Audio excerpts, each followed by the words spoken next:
এই কুত্তার বাচ্চা, তোকে এই রুমে কে আসতে বলেছে? না মানে আপনাকে খাওয়ার জন্য ডাকতেছে। এদিকে আয়।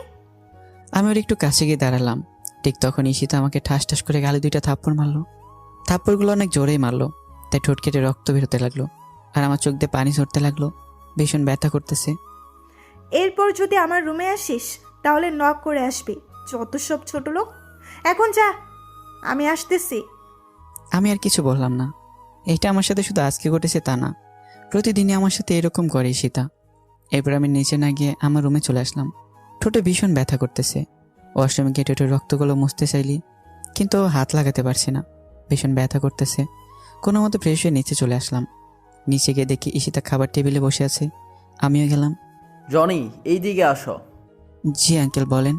দাঁড়িয়ে আসো কেন? বসো, একসাথেই খাবো। আমি ঈশিতার দিকে তাকালাম। ও আমার দিকে আগুন চোখে তাকিয়ে আছে। আমি কিছু বললাম না। ও দাঁড়িয়ে আছে। কি হয়েছে জনি? তোকে বসতে বললো না? আসলে আন্টি আমাকে তুই করেই বলে, আমাকে নিজের ছেলের মতো ভাবেন। আমি এখন দাঁড়িয়ে আছি আর ঈশিতার দিকে চেয়ে দেখি ঈশিতা শুধু রাগে ফুঁসতেছে। জনি, তোমাকে আমি বসতে বলেছি, তুমি দিন দিন অবাধ্য হয়ে যাইতেছো। হ্যাঁ আঙ্কেল বসতেছি। আমি যখন বসতে যাবো তখন ঈশিতার চেয়ার থেকে উঠে দাঁড়িয়ে যায় আর বলতে লাগলো, এই ছোট লোকের সাথে আমি এক টেবিলে বসে খেতে পারবো না। তোমাদের মন চাইলে তোমরা খাও। কিসের ছোট লোক? ভুলে যাস না ঈশিতা, জনি তোর স্বামী। কিসের স্বামী? স্বামী ইজ মাই ফুট। এই বলে ঈশিতা না খেয়ে চলে গেল। আন্টি আঙ্কেল দুইজনে আমার দিকে অসহায় দৃষ্টিতে তাকিয়েছে। আমি মুচকে এসে বললাম, আঙ্কেল আমি কিছু মনে করিনি ঈশিতার কথায়, একদিন সব ঠিক হবে ইনশাল্লাহ। তাই যেন হয় বাবা। আয়, তোকে আমি নিজের হাতে খাইয়ে দিই। আমি আর কিছু না বলে চুপচাপ খেয়ে নিলাম। এবার আমার রুমে চলে আসলাম। এবার আমার পরিচয়টা দিয়ে নেই। আমি জনি আহমেদ, অনার্স শেষ বর্ষের ছাত্র। আর ঈশিতা হচ্ছে আমার বউ। সেই ছোট থেকে এই বাড়িতে। আঙ্কেল হচ্ছে আমার আব্বুর বেস্ট ফ্রেন্ড। ছোটবেলায় আব্বু আম্মু রোড অ্যাক্সিডেন্টে মারা যান। ভাগ্যবশত আমি বেঁচে যাই। আব্বু আম্মু হারাতে হয় 16 বছর বয়সে। এবার আঙ্কেল আমাকে এই বাড়িতে নিয়ে আসেন। সেই ছোট থেকে ঈশিতা আমার সাথে এরকম আচরণ করে, তবে আমি কিছু মনে করি না। তবে আগে একটু খারাপ লাগতো। আমি সেই ছোটবেলা থেকে ঈশিতাকে ভালোবাসতাম, কিন্তু কখনো বলিনি। ঈশিতা আমাকে প্রতিদিনই ছোট লোক, কুত্তার বাচ্চা আর অনেক কিছু বলতো। আমি একটু কষ্ট পেতাম, তবে এখন শুনতে শুনতে অভ্যস্ত হয়ে গেছি। আর বিয়ের ব্যাপারটা হলো একটু ভিন্ন। একদিন আমাদের কলেজ থেকে শিক্ষা সফরে আমি আর ঈশিতা যাই। ঈশিতা আমার সাথেই পড়ে, তো আমরা ঘুরতে বের হই। হঠাৎ দেখলাম ঈশিতা সবার কাছ থেকে আলাদা হয়ে জঙ্গলের গভীরে চলে যাচ্ছে। আমার একটু খটকা লাগলো, তাই আমি ওর পিছু নিলাম। প্রায় ও হাঁটতে হাঁটতে জঙ্গলের অন্য পারে চলে এসছে। হঠাৎ দেখতে পেলাম একটা সাপ ঈশিতার দিকে ছুটে আসছে, তাই দৌড়ে গিয়ে ঈশিতাকে ধাক্কা দিলাম। এরপর আমি নিজেকে সামলাতে না পেরে ঈশিতার উপরে পড়ে গেলাম। হঠাৎই কোত্থেকে গ্রামের কিছু লোক এসে আমাদের দেখে ফেলে এবং আমাদেরকে ভুল বোঝে। এরপর আর কি আমাদের বিয়ে পড়িয়ে দেয়। আব্বু আমার কথা খুব মনে পড়তেছে। আজকে যদি ওরা বেঁচে থাকতো তাহলে আর আমাকে এরকম দিনগুলো দেখতে হতো না। আব্বু আমার জন্য খুব খারাপ লাগতেছে, চোখের পানিও চলে আসছে। তবে আব্বু আমার ভালোবাসাটা আঙ্কেল আর আন্টির কাছ থেকে পাই। এরপর শুয়ে পড়লাম। ফজরের আজান শুনে ঘুমটা ভেঙে গেল, তাই উঠে ফ্রেশ হয়ে নামাজ পড়ার জন্য মসজিদে গেলাম।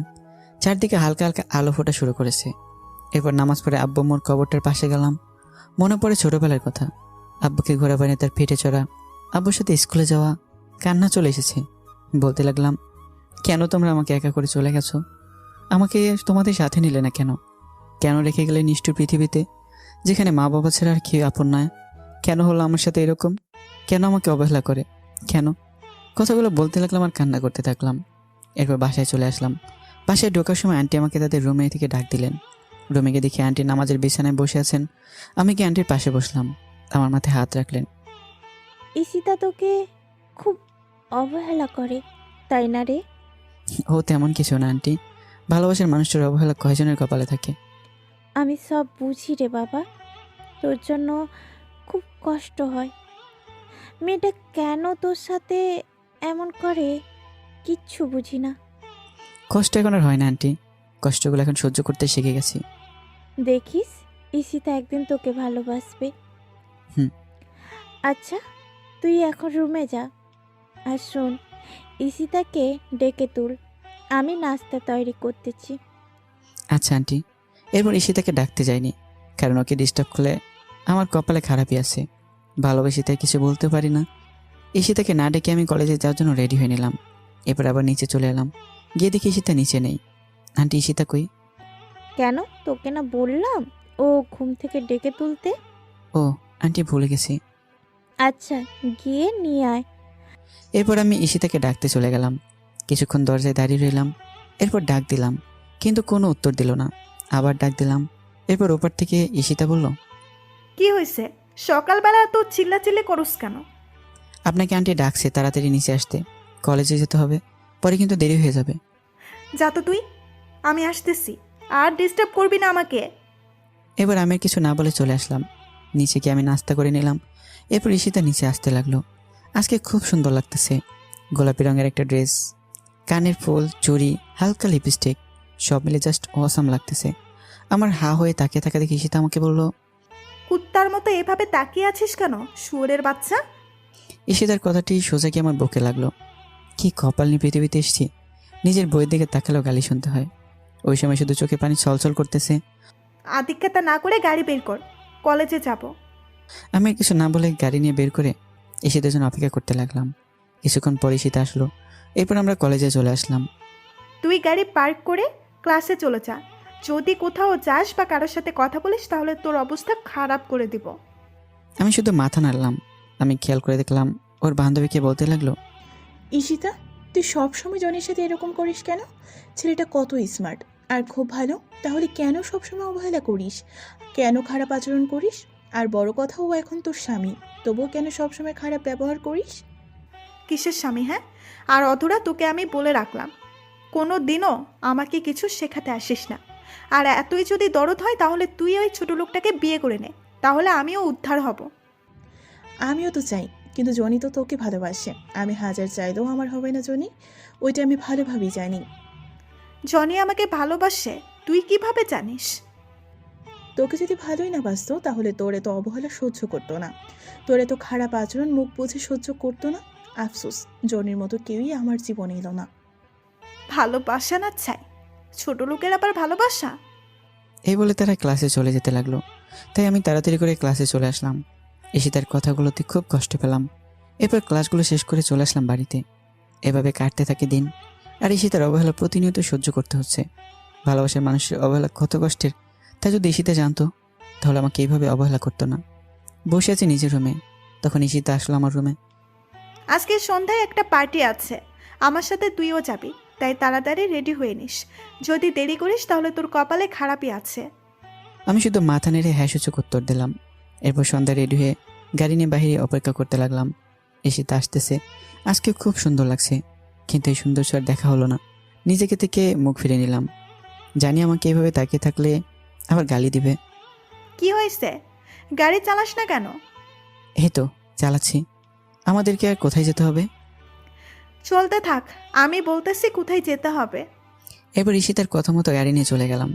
কিন্তু গাড়িটা গিয়ে থামে একটা নাইট ক্লাবে। একটু চিন্তায় পড়ে গেলাম, আমরা নাইট ক্লাবে কেন? পার্টিটা এখানে হবে। আমি আর কিছু বললাম না। গাড়িটা পার্ক করে ঈশিতার সাথে চলে এলাম। আমার কাছে এসব কিছু ভালো লাগে না। আমি মদ তো দূরের কথা, সিগারেটও খাই না। বসে আছি, একা ভালো লাগতেছে না। হঠাৎ দেখলাম ঈশিতা ওর কাপড়গুলো খুলে শর্ট একটা কাপড় পরলো, হাঁটুর উপরে কাপড়টা উঠে রয়েছে, আর একটা গেঞ্জি। এসব দেখে আমার মাথা পুরো নষ্ট হয়ে গেছে। আমি শুধু বসে বসে ওর কাহিনী দেখতেছি। ও একটা ছেলের কাঁধে হাত রেখে ডান্স করতেছে, আর ছেলেটা ওর দিকে খারাপ দৃষ্টিতে তাকিয়ে আছে। ওর এই দৃশ্য দেখে আমার মাথা আরও গরম হয়ে যায়। ঈশিতা অনেক ড্রিঙ্ক করে ফেলেছে, তাই ওর আচরণ স্বাভাবিক দেখাচ্ছে না। আমি ঠিক বুঝতে পারলাম। এরপর ছেলেটি ঈশিতাকে কি যেন বলল এবং তারা দ্বিতীয় তলায় যেতে লাগলো। বিষয়টা আমার কাছে একদম ভালো ঠেকছে না, তাই আমি ওদের পেছন পেছন গেলাম। ঈশিতা এত বেশি ড্রিঙ্কস করেছে যে তার পক্ষে ঠিকভাবে দাঁড়ানোটাই মুশকিল হয়ে পড়েছে। এরপর দেখলাম ঈশিতা ছেলেটির সাথে একটা রুমে ঢুকতেছে। তবে কি আমি যা ভাবছি তাই হতে চলেছে? আমি দরজায় কান দিয়ে শুনতে লাগলাম, এই হৃদয়, তুমি আমার কাছে আসবে না বলে দিলাম। আসলে কি করবি তুই? তোকে এখানে আমি কেন এনেছিস তুই বুঝিস না?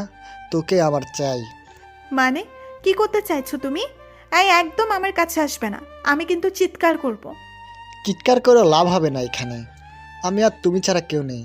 আজকে আমি তোমার সব কেড়ে নিব। না, এই কথা শোনায় আর থাকা যাচ্ছে না। এক্ষুনি আমাকে কিছু একটা করতে হবে। তাই দরজায় লাথি মারতে লাগলাম। এরপর অনেক চেষ্টার দরজা খুলে ফেললাম।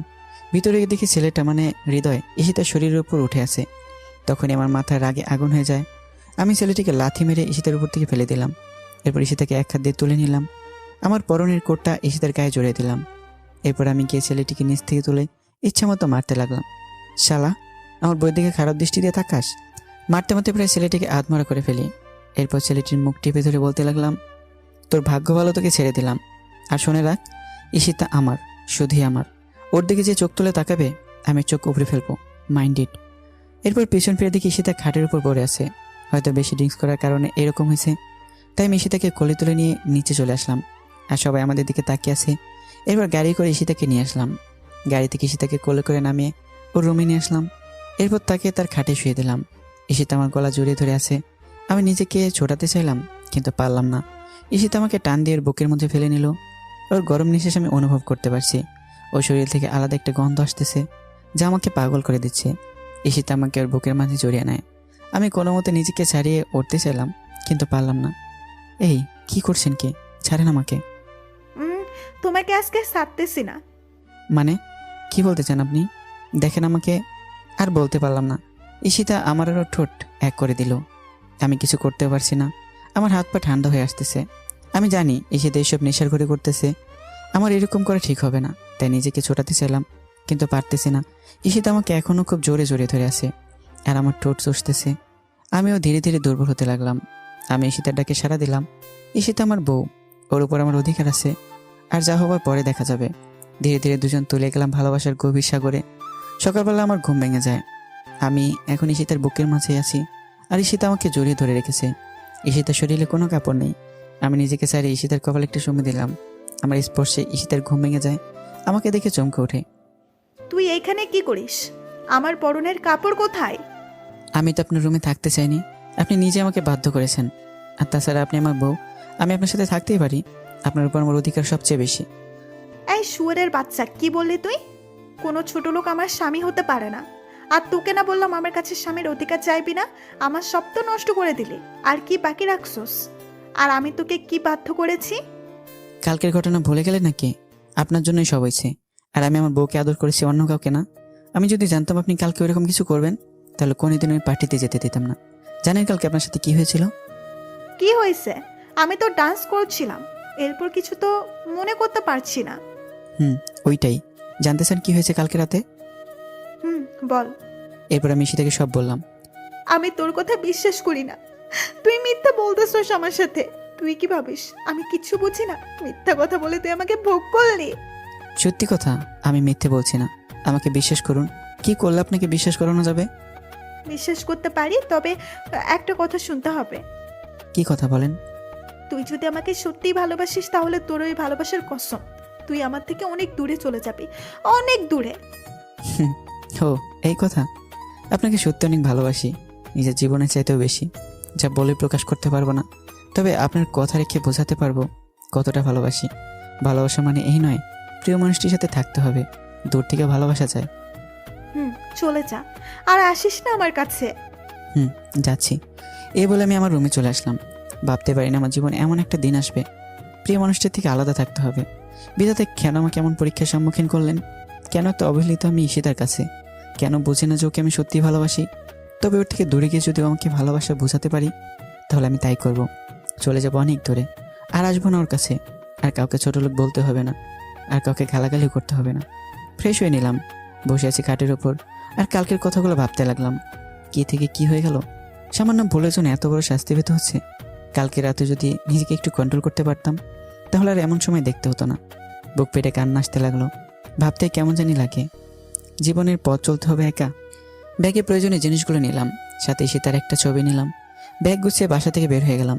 আন্টি আঙ্কেলকেও কিছু বললাম না, জানি তারা কষ্ট পাবে, হয়তো আমাকে অনেক খুঁজবে। একটা দীর্ঘ শ্বাস ফেললাম। পিছন ফিরে বাসাটাকে একবার ভালোভাবে দেখে নিলাম। কতগুলো বছর ছিলাম এই বাড়িতে। ঈশিতার অবহেলা আর আন্টি আঙ্কেলের ভালোবাসা দিনগুলো কেটে যায়। আমার চোখ দুটো ঝাপসা হয়ে আসছে, চারদিকে অন্ধকার হয়ে আসছে। আমি চোখ ডলতে ডলতে রাস্তা ভরতে লাগলাম।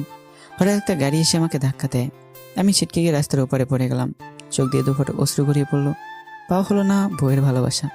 চোখগুলো ধীরে ধীরে বন্ধ হয়ে আসলো। আজ দীর্ঘ 4 মাস পর মুক্তি পেলাম হসপিটাল থেকে। ভাবতে অবাক লাগে, এতগুলো দিন কিভাবে ছিলাম হাসপাতালে। এসে থেকে একটিবারের জন্য খোঁজ নেয়নি। ডাক্তারের কাছ থেকে জানতে পারলাম 4 মাস ধরেই হাসপাতালে ছিলাম। তার মানে অ্যাক্সিডেন্টে আমার মৃত্যু হয়নি। কেন বেঁচে গেলাম? আল্লাহ কেন নিল না আমায়? না জানি আরো কত অবহেলা সহ্য করতে হবে, কত অপমানিত হতে হবে, আর কত কষ্ট সহ্য করতে হবে। ভাগ্যে কি এটাই লেখা ছিল? রাস্তা দিয়ে হাঁটতেছি আর কথাগুলো ভাবতেছি, পুরো শরীর ব্যথা করতেছে। ব্যথার কারণে ঠিকমতো হাঁটতে পারতেছি না। একটু পরপর মাথাটা চক্কর দিয়ে উঠছে, মাথা ভীষণ ব্যথা করছে। জীবনে 4টি মাস অতিবাহিত হয়ে গেল কোমায় থেকে, কিন্তু ঈশিতা একবারের জন্য আমার খবর নিল না। তাহলে কি ওর মনে আমার জন্য বিন্দুমাত্র ভালোবাসা নেই? ওর জীবনে কি আমার জন্য একটু জায়গা নেই? আর জায়গা থাকবেই বা কেন? আমি তো ছোট লোক, হয়তো ঈশিতা এখন নতুন কাউকে নিয়ে সুখে আছে। পাওয়া হলো না আর ঈশিতার ভালোবাসা। এদিকে সন্ধ্যা হয়ে আসছে, কোথায় যাব, কি করব? আমার কাছে একটা টাকাও নেই যে কিছু খাবো। প্রায় গভীর রাত হয়ে এসছে, বসে আছি, পেটের ক্ষুধা ও ব্যথা তো শরীর নিয়ে একটা ল্যাম্পপোস্টের নিচে। ভাবতে পারিনি জীবনে এমন দিনও পার করতে হবে। সবই নিয়তের খেলা। আর মনে বসে আছি আর আকাশের তারাগুলো দেখছি। আজকে তাদেরকেও একা লাগছে। আকাশে 4টা ঠিকই উঠেছে, কিন্তু আমার মনের আকাশটা আধার হয়ে আছে। হঠাৎ খেয়াল হলো একটা গাড়ি এইদিকে আসতেছে। একবার ভাবলাম সাহায্য চাইবো, আবার বসে পড়লাম। গাড়িটা আমার সামনে এসে থামলো। কি ব্যাপার? গাড়িটা আমার সামনে দাঁড়ালো কেন? হয়তো ওদের কোনো কাজে দাঁড়িয়েছে। আমি গাড়ির দিকে তাকিয়ে বোঝার চেষ্টা করলাম। চেনা চেনাই মনে হচ্ছে। গাড়িতে একজন লোক নেমে আসলো। আরে, এ তো আঙ্কেল। চোখ দিয়ে অশ্রু গড়িয়ে পড়লো। দেখলাম আঙ্কেলের চোখে পানি। হয়তো কতগুলো দিন পর দেখা হলো তাই। আঙ্কেল এসে আমার পাশে এসে চুপ করে বসলেন। আমি চুপচাপ বসে আছি। হঠাৎ নীরবতা ভেঙে আঙ্কেল বললেন, কেমন আছো জনি? হ্যাঁ আঙ্কেল, ভালোই আছি। যতটা ভালো থাকলে মৃত ব্যক্তির মতো জীবনযাপন করা লাগে। কিছুক্ষণ চুপ থেকে আবার বললেন, এতদিন কোথায় ছিলে? এই তো আঙ্কেল, এক বন্ধুর বাসায়। তা বাসার সবাই কেমন আছে? মিথ্যে বললাম, কারণ সত্যিটা বলা যাবে না। সবাই ভালো আছে, কিন্তু তোমার এই অবস্থা কেন? কি রকম শুকিয়ে গেছো? ঠিকমতো খাও না নাকি? একদম বদলে গেছো। আর তোমার কপালের হাতে এগুলা কিসের দাগ? মনে হয় তো কোনো কাটার দাগ। কি হয়েছে বলো তো? আমার কথা না হয় বাদ দেন। ওই দিন সিঁড়ি দিয়ে নামার সময় পা পিছলে পড়ে গেছি, তাই একটু কাটা গেছে। ঈশিতা কেমন আছে? তোমার চলে যাওয়াতে সবচাইতে খুশি হয়েছে ঈশিতা। কথাটি শুনে অনেকটা কষ্ট পেলাম। এতদিনে আমার জন্য তার যদি একটু মায়া জন্মালো না। জানো, তুমি যখন বাড়ি থেকে চলে গেছো, তোমার আন্টি হার্ট স্ট্রোক হয়েছে। কথাটি শুনে ভীষণ কষ্ট পেলাম। আজকে আমার জন্য সবকিছু হয়েছে, সবকিছুর জন্য আমি দায়ী। আন্টি এখন কেমন আছেন? আছে মোটামুটি, কিন্তু তুমি যদি না ফিরে যাও তাহলে তোমার আন্টির খারাপ কিছু একটা হয়ে যেতে পারে। তুমি প্লিজ আমার সাথে চলো। চুপ করে বসে রইলাম। কিভাবে যাবো আমি বাড়িতে? আমি তো ঈশিতাকে কথা দিয়েছি আর কখনো ওদের সাথে দেখাই দেব না। কিন্তু নিয়তি কেন বারবার পরীক্ষার মুখে ফেলে আমাকে? আবার ঈশিতার সম্মুখীন হতে হবে। চাই না নতুন করে অবহেলা পেতে, চাই না নতুন করে কষ্ট পেতে, কিন্তু আন্টির জন্যও যেতে হয়, কারণ তিনি আমাকে নিজের ছেলের মতো আদর করেছেন। আবারও কঠিন পরীক্ষার সম্মুখীন হলাম। কি হয়েছে জনি? চুপ করে বসে আছো কেন? প্লিজ চলো আমার সাথে। কিন্তু আমি তো যেতে পারবো না।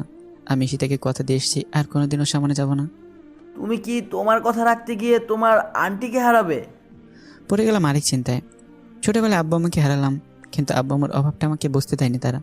তাহলে আজকে কেন আমার জন্য মরতে বসবে? এটা তো হয় না। হ্যাঁ আঙ্কেল, আমি রাজি। এই তো আমার লক্ষ্মী ছেলে, চলো। এইটা বলে আমার কপালে একটা চুমু দিলেন আঙ্কেল। আমি মুচকে এসে গাড়িতে উঠলাম। গাড়িতে উঠে অবাক হয়ে গেলাম, ঈশিতাও গাড়িতে রয়েছে। তার মানে ঈশিতা কি আমার সব কথাগুলো শুনে নিয়েছে? আমি কিছু না বলে গাড়ি থেকে বসলাম। শরীরে ব্যথার জন্য ঠিকমতো বসতে পারছি না। খুব ব্যথা করছে, তবুও কষ্ট করে বসে পড়লাম। চুপচাপ বসে রইলাম। আবার অনেকদিন পর ঈশিতার সাথে দেখা হলো। মনে পড়ে গেল দিনটার কথা, যেদিন ঈশিতা কলেজে সবার সময় আমাকে জুতা দিয়ে মেরেছিল। ওই দিন ঈশিতার সাথে কলেজে গেলাম। সিঁড়িতে ওঠার সময় হয়তো ঈশিতার এক বান্ধবীর সাথে ধাক্কা লাগে আমার। আমি মেয়েটিকে সরি বললাম। মেয়েটি আমাকে কিছু না বলে চলে গেল। কিন্তু কোত্থেকে যেন ঈশিতা এসে ওর পায়ে জুতো খুলে আমাকে মারতে লাগলো। ঈশিতা তার পায়ের হিলগুলো জুতা দিয়ে আমাকে বাড়ি মারতে মারতে শরীর রক্তাক্ত করে দেয়, কিন্তু আমি জায়গা থেকে সরিয়ে দাঁড়াইনি। ওই সময় শুধু চোখ দিয়ে পানি ছড়িয়েছি। ঈশিতার বান্ধবী ঈশিতাকে বলল, ওর কোনো দোষ নেই। আসলে আমি অনেক তাড়াহুড়োতে ছিলাম, ভালোভাবে খেয়াল করিনি, তাই ধাক্কা লাগলো। আর জনি তো নিজে থেকে আমাকে ধাক্কা দেয়নি। তাহলে তুই ওকে শুধু শুধু শাস্তি দিচ্ছিস কেন ঈশিতা? আমি জানি ওই ছোট লোক নিজে থেকে তোকে ধাক্কা দিয়েছে দিশা। এই বলে আবারও মারতে থাকে আমাকে। প্রায় আধমরা হয়েছিলাম ওই দিন। ওই সময় 16 দিন হাসপাতালে থাকতে হয় আমাকে। শুধুমাত্র একটা ভুলের জন্য সবার সামনে আমাকে অপমানিত করলো, সবার সামনে আমাকে মারলো। কথাগুলো ভাবতে ভাবতে চোখে পানি চলে এসছে। আমি কান্না করতেছি, সেটা বুঝে গেল, তাই আমি তাড়াতাড়ি চোখ মুছে নিলাম। চোখ মুছে আবার ডুব দিলাম আমার অতীতে। কেন আমি এতদিন হসপিটালে ছিলাম? কেন বা আমার আজ এই অবস্থা? এইসব কথা ভাবতে ভাবতে গাড়ি এসে থামল ঈশিতাদের বাড়িতে। আমি দৌড়ে গেলাম আন্টির কাছে। আন্টি শুয়ে আছে, কিরকম শুকিয়ে গেছেন, মনে হয় ঠিকমতো খায় না, ঠিকমতো ঘুমায় না, ঠিকমতো ওষুধও খায় না। আমি গিয়ে আন্টির পাশে বসলাম এবং মাথায় হাত রাখলাম। আমার হাতের স্পর্শ পেয়ে আন্টি জেগে গেলেন। আমাকে দেখে আন্টি অসহায় দৃষ্টিতে তাকিয়ে আছেন আমার দিকে। আন্টির চোখ চলচল করছে। আমাকে আন্টি পাগলের মতো চুমু দিতে লাগলেন। কেমন আছো আন্টি? আগে ভালো ছিলাম না রে, তুই এসে গেছিস।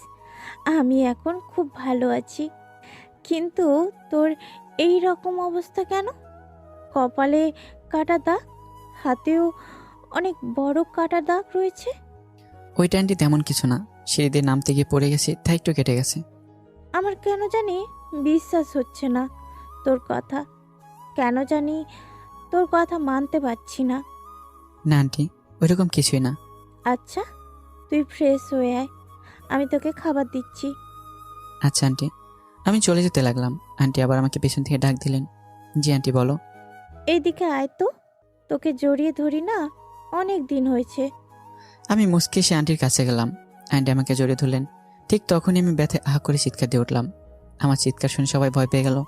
কি হয়েছে জনি? আন্টি হঠাৎ পিঠে ভীষণ ব্যথা করে উঠল। কই দেখি। আমার পরনের টি শার্টটা উল্টে আন্টি বড়সড় একটা ধাক্কা খেলেন। বুঝতেই পারলাম, সাথে সাথে আঙ্কেল আর ঈশিতাও, কিন্তু কেমন হয়েছে বুঝতে পারলাম না। সত্যি করে বল জনি, তোর কি হয়েছে? তুই আমাকে মিথ্যা কথা বললি কেন? আর আন্টি মিথ্যা বলবো কেন, আমি তো সত্যি বলতেছি। তুই সত্যি বলছিস তাই না? এক থাপ্পড় দিব তোর পিঠে। ওটা কিসের দাগ? কই কিসের দাগ? আমি আয়নার সামনে গিয়ে দেখতে লাগলাম। দেখে আমি নিজে অনেক বড় ধাক্কা খেলাম। আমার পিঠের প্রায় অর্ধেকটাই কাটা। তার মানে অ্যাক্সিডেন্টে এরকম হয়েছে। কিভাবে বেঁচে গেলাম? এত বড় আঘাত হওয়ার পরে বেঁচে গেলাম। জনি, তোকে আমার কসম, সত্যি করে বল কি হয়েছে। কি করি এখন? সত্যটা তো বলতে হবে। আসলে আন্টি আমার অ্যাক্সিডেন্ট হয়েছে। ওই দিন বাড়ি থেকে বের হয়ে রাস্তা পার হওয়ার সময় একটা গাড়ির সাথে ধাক্কা লাগে আমার। আমি এতদিন ধরে আমার কোনো বন্ধুর বাসায় না, হাসপাতালে কমাইছিলাম। আর আজকে 4 মাস পর জ্ঞান ফিরেছে। এবার আন্টি হাওয়া করে কেঁদে দিলেন। আমি কি আন্টিকে সান্ত্বনা দিতে লাগলাম। কোনো মতে আন্টিকে ঠান্ডা করলাম। এবার আন্টিকে বুঝিয়ে সুঝিয়ে চলে আসলাম আমার রুমে। ফ্রেশ হতে গেলাম, ঠিকমতো ফ্রেশও হতে পারছি না। কোনো মতে ফ্রেশ হয়ে নিচে চলে আসলাম খাওয়ার জন্য। আন্টি আমাকে নিজ হাতে খাইয়ে দিলেন। তবে একটা জিনিস খেয়াল করলাম, ঈশিতা আজকে আমার সাথে এক টেবিলে বসে খেলো। অনেকটা খুশি হলাম। এরপর খাওয়া দাওয়া শেষ করে রুমে চলে আসলাম। একটু ঘুমানোর চেষ্টা করলাম, কিন্তু পিঠে ব্যথার জন্য পারছি না। তবুও কোনো মতে চিত শুয়ে পড়লাম। ভোরবেলায় ফজরের আজানে ঘুম ভাঙলো। বিছানা থেকে উঠতে অনেক কষ্ট হচ্ছে। শরীরটা এখন আগের মতো ব্যথা করতেছে। অনেক কষ্ট করে উঠে উজু করে নামাজ পড়তে চলে গেলাম, কারণ এখানকার এই ব্যথা জাহান্নামের শাস্তি থেকে কোটি গুণ কম। এই সামান্য কষ্টের জন্য কপাল আখেরাতে চিরস্থায়ী সুখ থাকতে পারে। অনেক কষ্ট করে নামাজ পড়তে বাইরে আসলাম। এখন একটু ভালো লাগতেছে, হালকা হালকা বাতাস বয়ে যাচ্ছে। অনেকদিন পর সকালে সূর্যটা দেখতে পাবো, কারণ হাসপাতালে এতদিন কমায় থাকায় বাইরে আলো আমার হৃদয় স্পর্শ করতে পারেনি। তাই ছাদে চলে আসলাম। খেয়াল করলাম কেউ একজন ছাদের এক কোণে দাঁড়িয়ে আছে। একটু কাছে যেতে বুঝতে পারলাম ঈশিতা। আমি কি ওর একটু পাশে দাঁড়ালাম। ভাবলাম এই কয়েকদিন হয়তো আমি তার হৃদয়ে একটু হলো আমার জন্য জায়গা করতে পেরেছি। কারো উপস্থিতি টের পেয়ে ঈশিতা আমার দিকে তাকালো। আমাকে দেখে বিরক্তিকর দৃষ্টি নিয়ে তাকালো ঈশিতা আমার দিকে। তুই এখানে কি করিস? তোকে বলছি না আমাকে ডিস্টার্ব করবি না। আসলে আমি বুঝতে পারিনি আপনি ছাদে আছেন, জানলে এখানে আসতাম না। জানলে আসতো না। এই বাড়িতে আবার কেন আসলি তুই? তোর নাকি অ্যাক্সিডেন্ট হয়েছে। মরিস নাই কেন অ্যাক্সিডেন্টে? মরে আমাকে উদ্ধার করতি। যত সব ছোট লোক কোথাকার। কথা বলে ঈশিতা চলে গেল। ঈশিতার কথা শুনে বুকের ভিতর ঘূর্ণিঝড় শুরু হলো। তাহলে কি আমি ভুল ধারণা নিয়ে এতদিন বেঁচেছিলাম? মৃত্যুটা আমার জন্য শ্রেয় ছিল। ভালোবাসার মানুষটি বলেছে মরতে, তাহলে এই তুচ্ছ জীবন রেখে কি লাভ? শুধুমাত্র আত্মহত্যা করলে এই অবহেলা থেকে মুক্তি পেতে পারি, কিন্তু আত্মহত্যা যে মহাপাপ। আর এই কথা জেনে বেঁচে আছি পৃথিবীতে হাজারো জীবন্ত লাশ। চোখ দিয়ে অনবরত অশ্রু ঝরতেছে, কেন জানি বাধা দিয়েও থামাতে পারছি না। বুকের ভিতর দিয়ে বয়ে যাওয়া কষ্টের ঢেউ। আর কত অবহেলা পেতে হবে জানি না, তবে একদিনই অবহেলিত জনির কাছে এসে তাকে আসতে হবে। সূর্যোদয়টা না দেখে চলে আসলাম। ইচ্ছে নেই সূর্যোদয় দেখার। নাস্তা করতে নিচে চলে আসলাম। জানি ঈশিতা আমার সাথে এক টেবিলে বসে নাস্তা করবে না, তবুও বসলাম। ঈশিতা আসলো আর আমাকে দেখে আবার চলে গেল। ওই সময় কষ্ট পেয়ে পেলাম না, কারণ প্রিয় মানুষ থেকে কষ্ট পাবো এই কথা যদি জেনে, তাহলে এরকম আঘাত করে না। তবে জখমটা রয়ে যায়। এবার আমাকে আন্টি নিজাতে নাস্তা খেয়ে দিলেন। এবার আমি একটু রেস্ট নিয়ে ফার্মেসি থেকে 1 মাসের জন্য ওষুধ কিনে নিয়ে আসলাম। ধীরে ধীরে পেটের কতটা ভালো হতে লাগলো। পেটের কত ভালো হলে লাভ কি, বুকের কতটা তো তার চেয়েও 1000 গুণ বেশি। যা শুধু ঈশিতা ভালো করতে পারবে, যার একমাত্র শুধু ঈশিতা। আজ 1 মাস পরে আমি মোটামুটি সুস্থ, কিন্তু অবহেলাটা প্রতিদিনই পেতে হয়। এই কারণে না হয় অন্য কারণে। এখন থেকে আমি আঙ্কেলের অফিসে যাব। আঙ্কেল বারণ করছে, তবুও ঘরে একা একা বসে থাকতে ভালো লাগে না। এর চেয়ে অফিসে গেলে ভালো হয়, কিন্তু ঈশিতা অনেকে অফিসে যেতে চায়। তবে ভালোই হবে, কাজের ফাঁকে ঈশিতাকে চুরি করে নিজের ইচ্ছা মতো দেখতে পারবো, এতে অনেক। আজকে অফিসে প্রতিদিন আমার আর ঈশিতার দুজনে এক গাড়িতে করে গেলাম, সাথে আঙ্কেলও ছিলেন। আজ থেকে অফিসে নতুন এমডি হচ্ছে ঈশিতা, আর আমাকে একটা ডেস্ক দেখিয়ে দিলেন। আমার জন্য কাজটা নির্ধারিত নয়, আমার কাছে ভালো লাগলে কাজ করতে পারবো, না হয় অফিসে বসে থাকতে পারবো। প্রথম দিন সবার সাথে পরিচিত হয়ে নিলাম, আর একজনকে বন্ধু বানিয়ে নিলাম। নাম হচ্ছে রাকিব। আমার সমবয়সী রাকিব, আর আমার পাশে ডেস্কে বসে রাকিব। আমার সমবয়সী হওয়ার কারণে একজন আরেকজনকে তুই করেই বলি। প্রথম দিন সব কিছু বুঝে নিতে কিছুটা সময় কেটে গেল। পরদিন সকালবেলা নাস্তা করে অফিসে চলে আসলাম। ঈশিতা আমার সাথে গাড়িতে আসে। আমি গাড়ি চালানোর ফাঁকে ফাঁকে ঈশিতার দিকে তাকিয়ে থাকি। মেয়েটাকে দেখতে কতটা নিষ্পাপ লাগে, কেউ দেখলে বিশ্বাসই করবে না মেয়েটা যে এত নিষ্ঠুর। তবে ঈশিতা আমার জন্য নিষ্ঠুর না, ঈশিতা আমার জন্য আমার রাজ্যের রানী। আমার ডেস্কে বসে আমি এমন সময় পিয়ন এসে বললো ঈশিতা নাকি আমাকে ডাকছে। তাই আমি গেলাম ওর কেবিনে। আসতে পারি ঈশিতা? এই ছোট লোক, এটা অফিস, বাড়ি না। আর তোর সাহস কি করে হয় আমার নাম ধরে ডাকিস? সরি ম্যাম, বলেন কি করতে হবে? মনে থাকে যেন। এখন এই ফাইলটা রেডি করে নিয়ে আয়। জি ম্যাম। প্রায় 1.5 ঘন্টা পর ফাইলটা রেডি করতে পারলাম। এবার ঈশিতার কাছে নিয়ে যেতে হবে। May I coming ma'am? Yes come. এই যে ম্যাম, ফাইলটা রেডি। আমার হাত থেকে ফাইলটা নিয়ে ঈশিতা দেখতে লাগলো। হঠাৎ ঈশিতা ফাইলটা আমার দিকে ছুঁড়ে মারলো আর বলতে লাগলো, এই ছোট লোকের বাচ্চা, সামান্য একটা ফাইল ঠিক করে তৈরি করতে পারে না, আর আসছে অফিসে কাজ করতে। রাগে চিৎকার করে বলল। ফাইলটা এসে আমার কপালের আগের ক্ষতটায় লাগে। ফাইলের কোন লাগায় ক্ষতটা ফেটে টপ টপ করে রক্ত ঝরতে লাগলো, ভীষণ ব্যথা করতে লাগলো। তবুও আমি চুপচাপ দাঁড়িয়ে রইলাম। দাঁড়িয়ে আছিস কেন? যা ফাইলটা 20 মিনিটের মধ্যে ঠিক করে আনবি, না হয় তোর কপালে খারাপই আছে। আমি ফাইলটা ফ্লোর থেকে তুলে নিজের ডেস্কে নিয়ে চলে আসলাম। রক্ত এখনও ঝরতে থাকে। বিষয়টা রাকিব ঠিকই বুঝতে পারে, তাই রাকিব আমার জন্য অফিসে রাখা মেডিসিনের বক্সটা নিয়ে আসলো আর ধীরে ধীরে ক্ষতটা পরিষ্কার করতে লাগলো। ওর হাতটা আমার ক্ষততে লাগাতেই ব্যথায় চিৎকার দিয়ে উঠলাম, ভীষণ ব্যথা করতেছে। এরপর রাকিব ধীরে ধীরে আমার মাথা ভালোভাবে ব্যান্ডেজ করে দিল। এরপর রাকিব চুপি চুপি ফাইলটা আবার ঠিক করে দিল। আমি গিয়ে ফাইলটি ঈশিতাকে দিয়ে চলে আসলাম। এরপর অফিসে এসে আবার ঈশিতাকে নিয়ে বাসায় চলে আসলাম।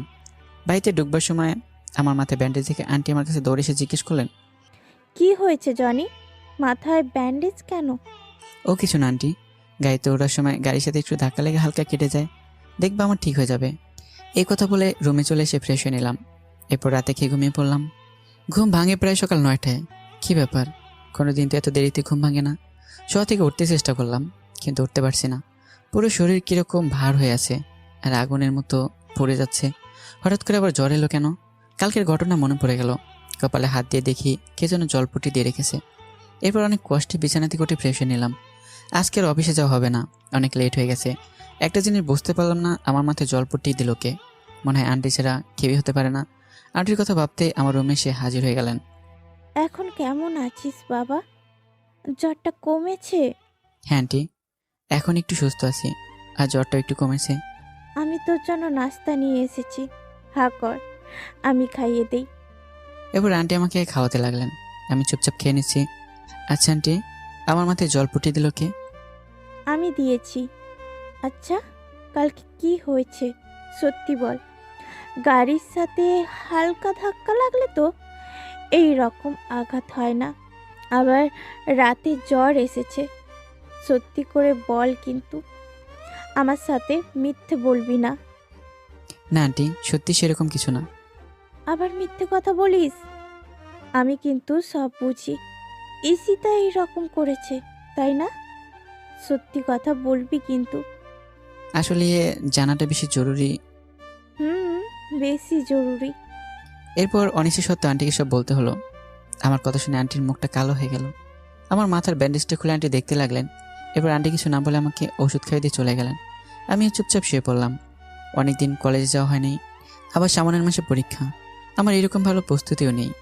কালকে কলেজ যেতে হবে, এইভাবে দিনটা কেটে যায়। জ্বরটা একটু কমেছে, তাই সকালে নাস্তা করে গাড়ি নিয়ে বেরিয়ে পড়লাম কলেজের উদ্দেশ্যে। হঠাৎ আমার গাড়ির সামনে একটা মেয়ে এসে পড়লো। আমি তাড়াতাড়ি ব্রেক করলাম, তবুও গাড়ির সাথে হালকা ধাক্কা লাগে মেয়েটার। আমি তাড়াতাড়ি গাড়িটা থামিয়ে গাড়ি থেকে নেমে পড়লাম। এরপর মেয়েটিকে তুলতে গেলাম। আরে এটা তো ঈশিতার ফ্রেন্ড দিশা। আমি তাড়াতাড়ি হাতটা বাড়িয়ে দিলাম দিশার দিকে। উঠে আসো দিশা। এরপর আমি ধীরে ধীরে দিশাকে তুলতে লাগলাম। গাড়ির সাথে ধাক্কা লাগার কারণে মেয়েটার পায়ে ব্যথা পেয়েছে, উঠে দাঁড়াতে কষ্ট হচ্ছে। তোমার কি হাঁটতে কষ্ট হচ্ছে? না, তেমন না, ঠিক হয়ে যাবে। আচ্ছা, এখন ছাড়ো, আমি যেতে পারবো। আচ্ছা। আমি দিশাকে ছেড়ে দিলাম। ও ধীরে ধীরে হাঁটার চেষ্টা করতে লাগলো, কিন্তু পায়ের ব্যথার কারণে পারছে না। দিশা পড়ে যেতে লাগলো। তাই আমি তাড়াতাড়ি দিশাকে আবার ধরতে গেলাম। চলো, আমি তোমাকে হাসপাতালে নিয়ে যাচ্ছি। না, তার আর দরকার হবে না, আমি যেতে পারবো। চুপ, সে কখন থেকে যেতে পারবো বলছো? কই তো, একটু সামনে যেতে পারছো না? তো আমি এখন কিভাবে যাব? আচ্ছা দাঁড়াও, কি করবো ঠিক বুঝতে পারছি না। মেয়েটা ঠিক মতো হাঁটতে পারছে না, তাই কোনো কিছু না ভেবে এই দিশাকে কোলে তুলে নিলাম। এরকম কিছু একটা করবো দিশা ভাবতে পারিনি। আমার দিকে ড্যাব ড্যাব করে তাকিয়েছে। আমি কিছু না বলে দিশাকে গাড়িতে উঠিয়ে নিলাম। আসলে আমারও কোনো ইচ্ছে ছিল না দিশাকে কোলে নেওয়ার, কিন্তু পরিস্থিতির শিকার করতে হলো। এরপর দিশাকে একটা হাসপাতালে নিয়ে আসলাম। ডাক্তার দেখাতে হবে, না হয় আবার সমস্যায় পড়তে পারি। গাড়ি থেকে হাসপাতালের ভিতর কোলে করে নেওয়া লাগলো। এরপর ডাক্তারকে দেখিয়ে নিলাম। আঘাতটা একটু বেশি লেগেছে, তবে কিছুক্ষণ পর ঠিক হয়ে যাবে। ডাক্তার কিছু ওষুধ লিখে দিলেন। শুধু ওষুধগুলো কিনে দিশা কিনে আবার গাড়িতে চলে আসলাম। দিশা, কোথায় যাবে এখন? কলেজে নাকি বাড়িতে? কলেজে চলো। ঠিকমতো হাঁটতে পারবে তো? সমস্যা হলে বলো, আমি তোমাকে বাড়িতে দিয়ে আসবো। হাঁটতে পারবো, সমস্যা হবে না আমার।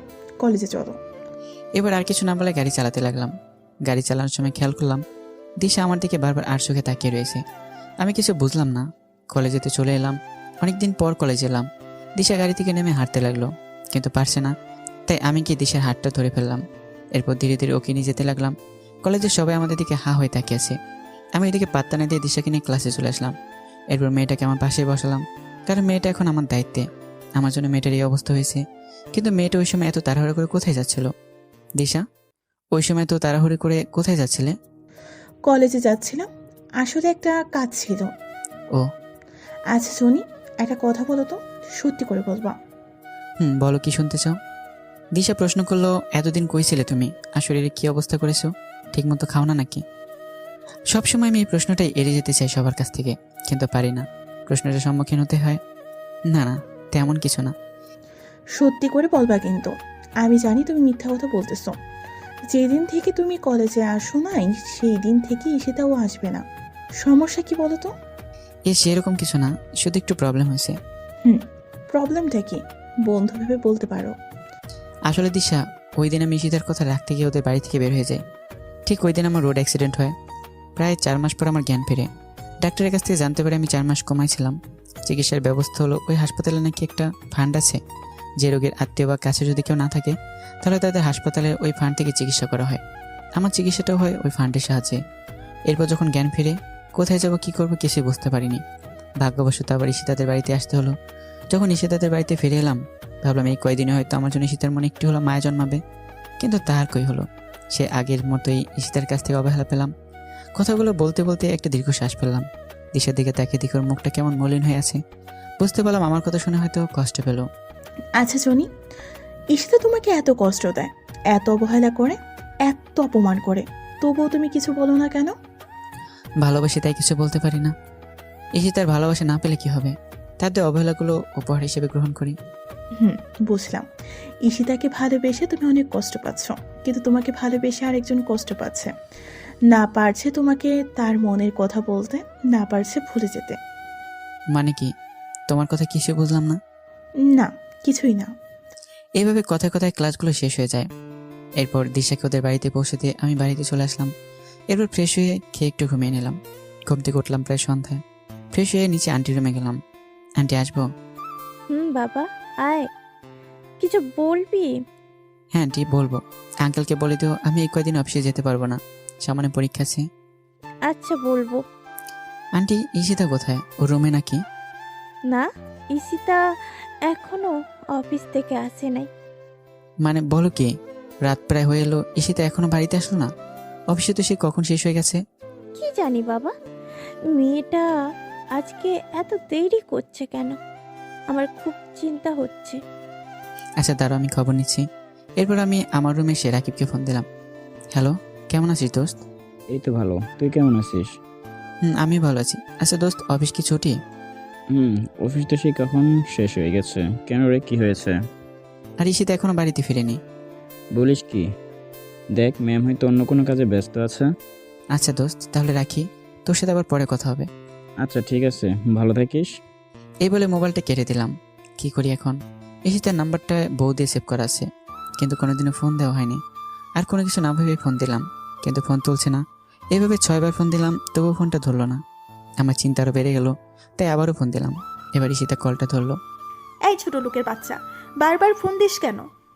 আপনি কোথায়? তাড়াতাড়ি বাড়িতে আসেন, আন্টি আপনার জন্য চিন্তা করছে। তোকে বলতে যাবো কেন? আমি আমার বয়ফ্রেন্ডের সাথে আছি, আর ডিস্টার্ব করবি না আমাকে।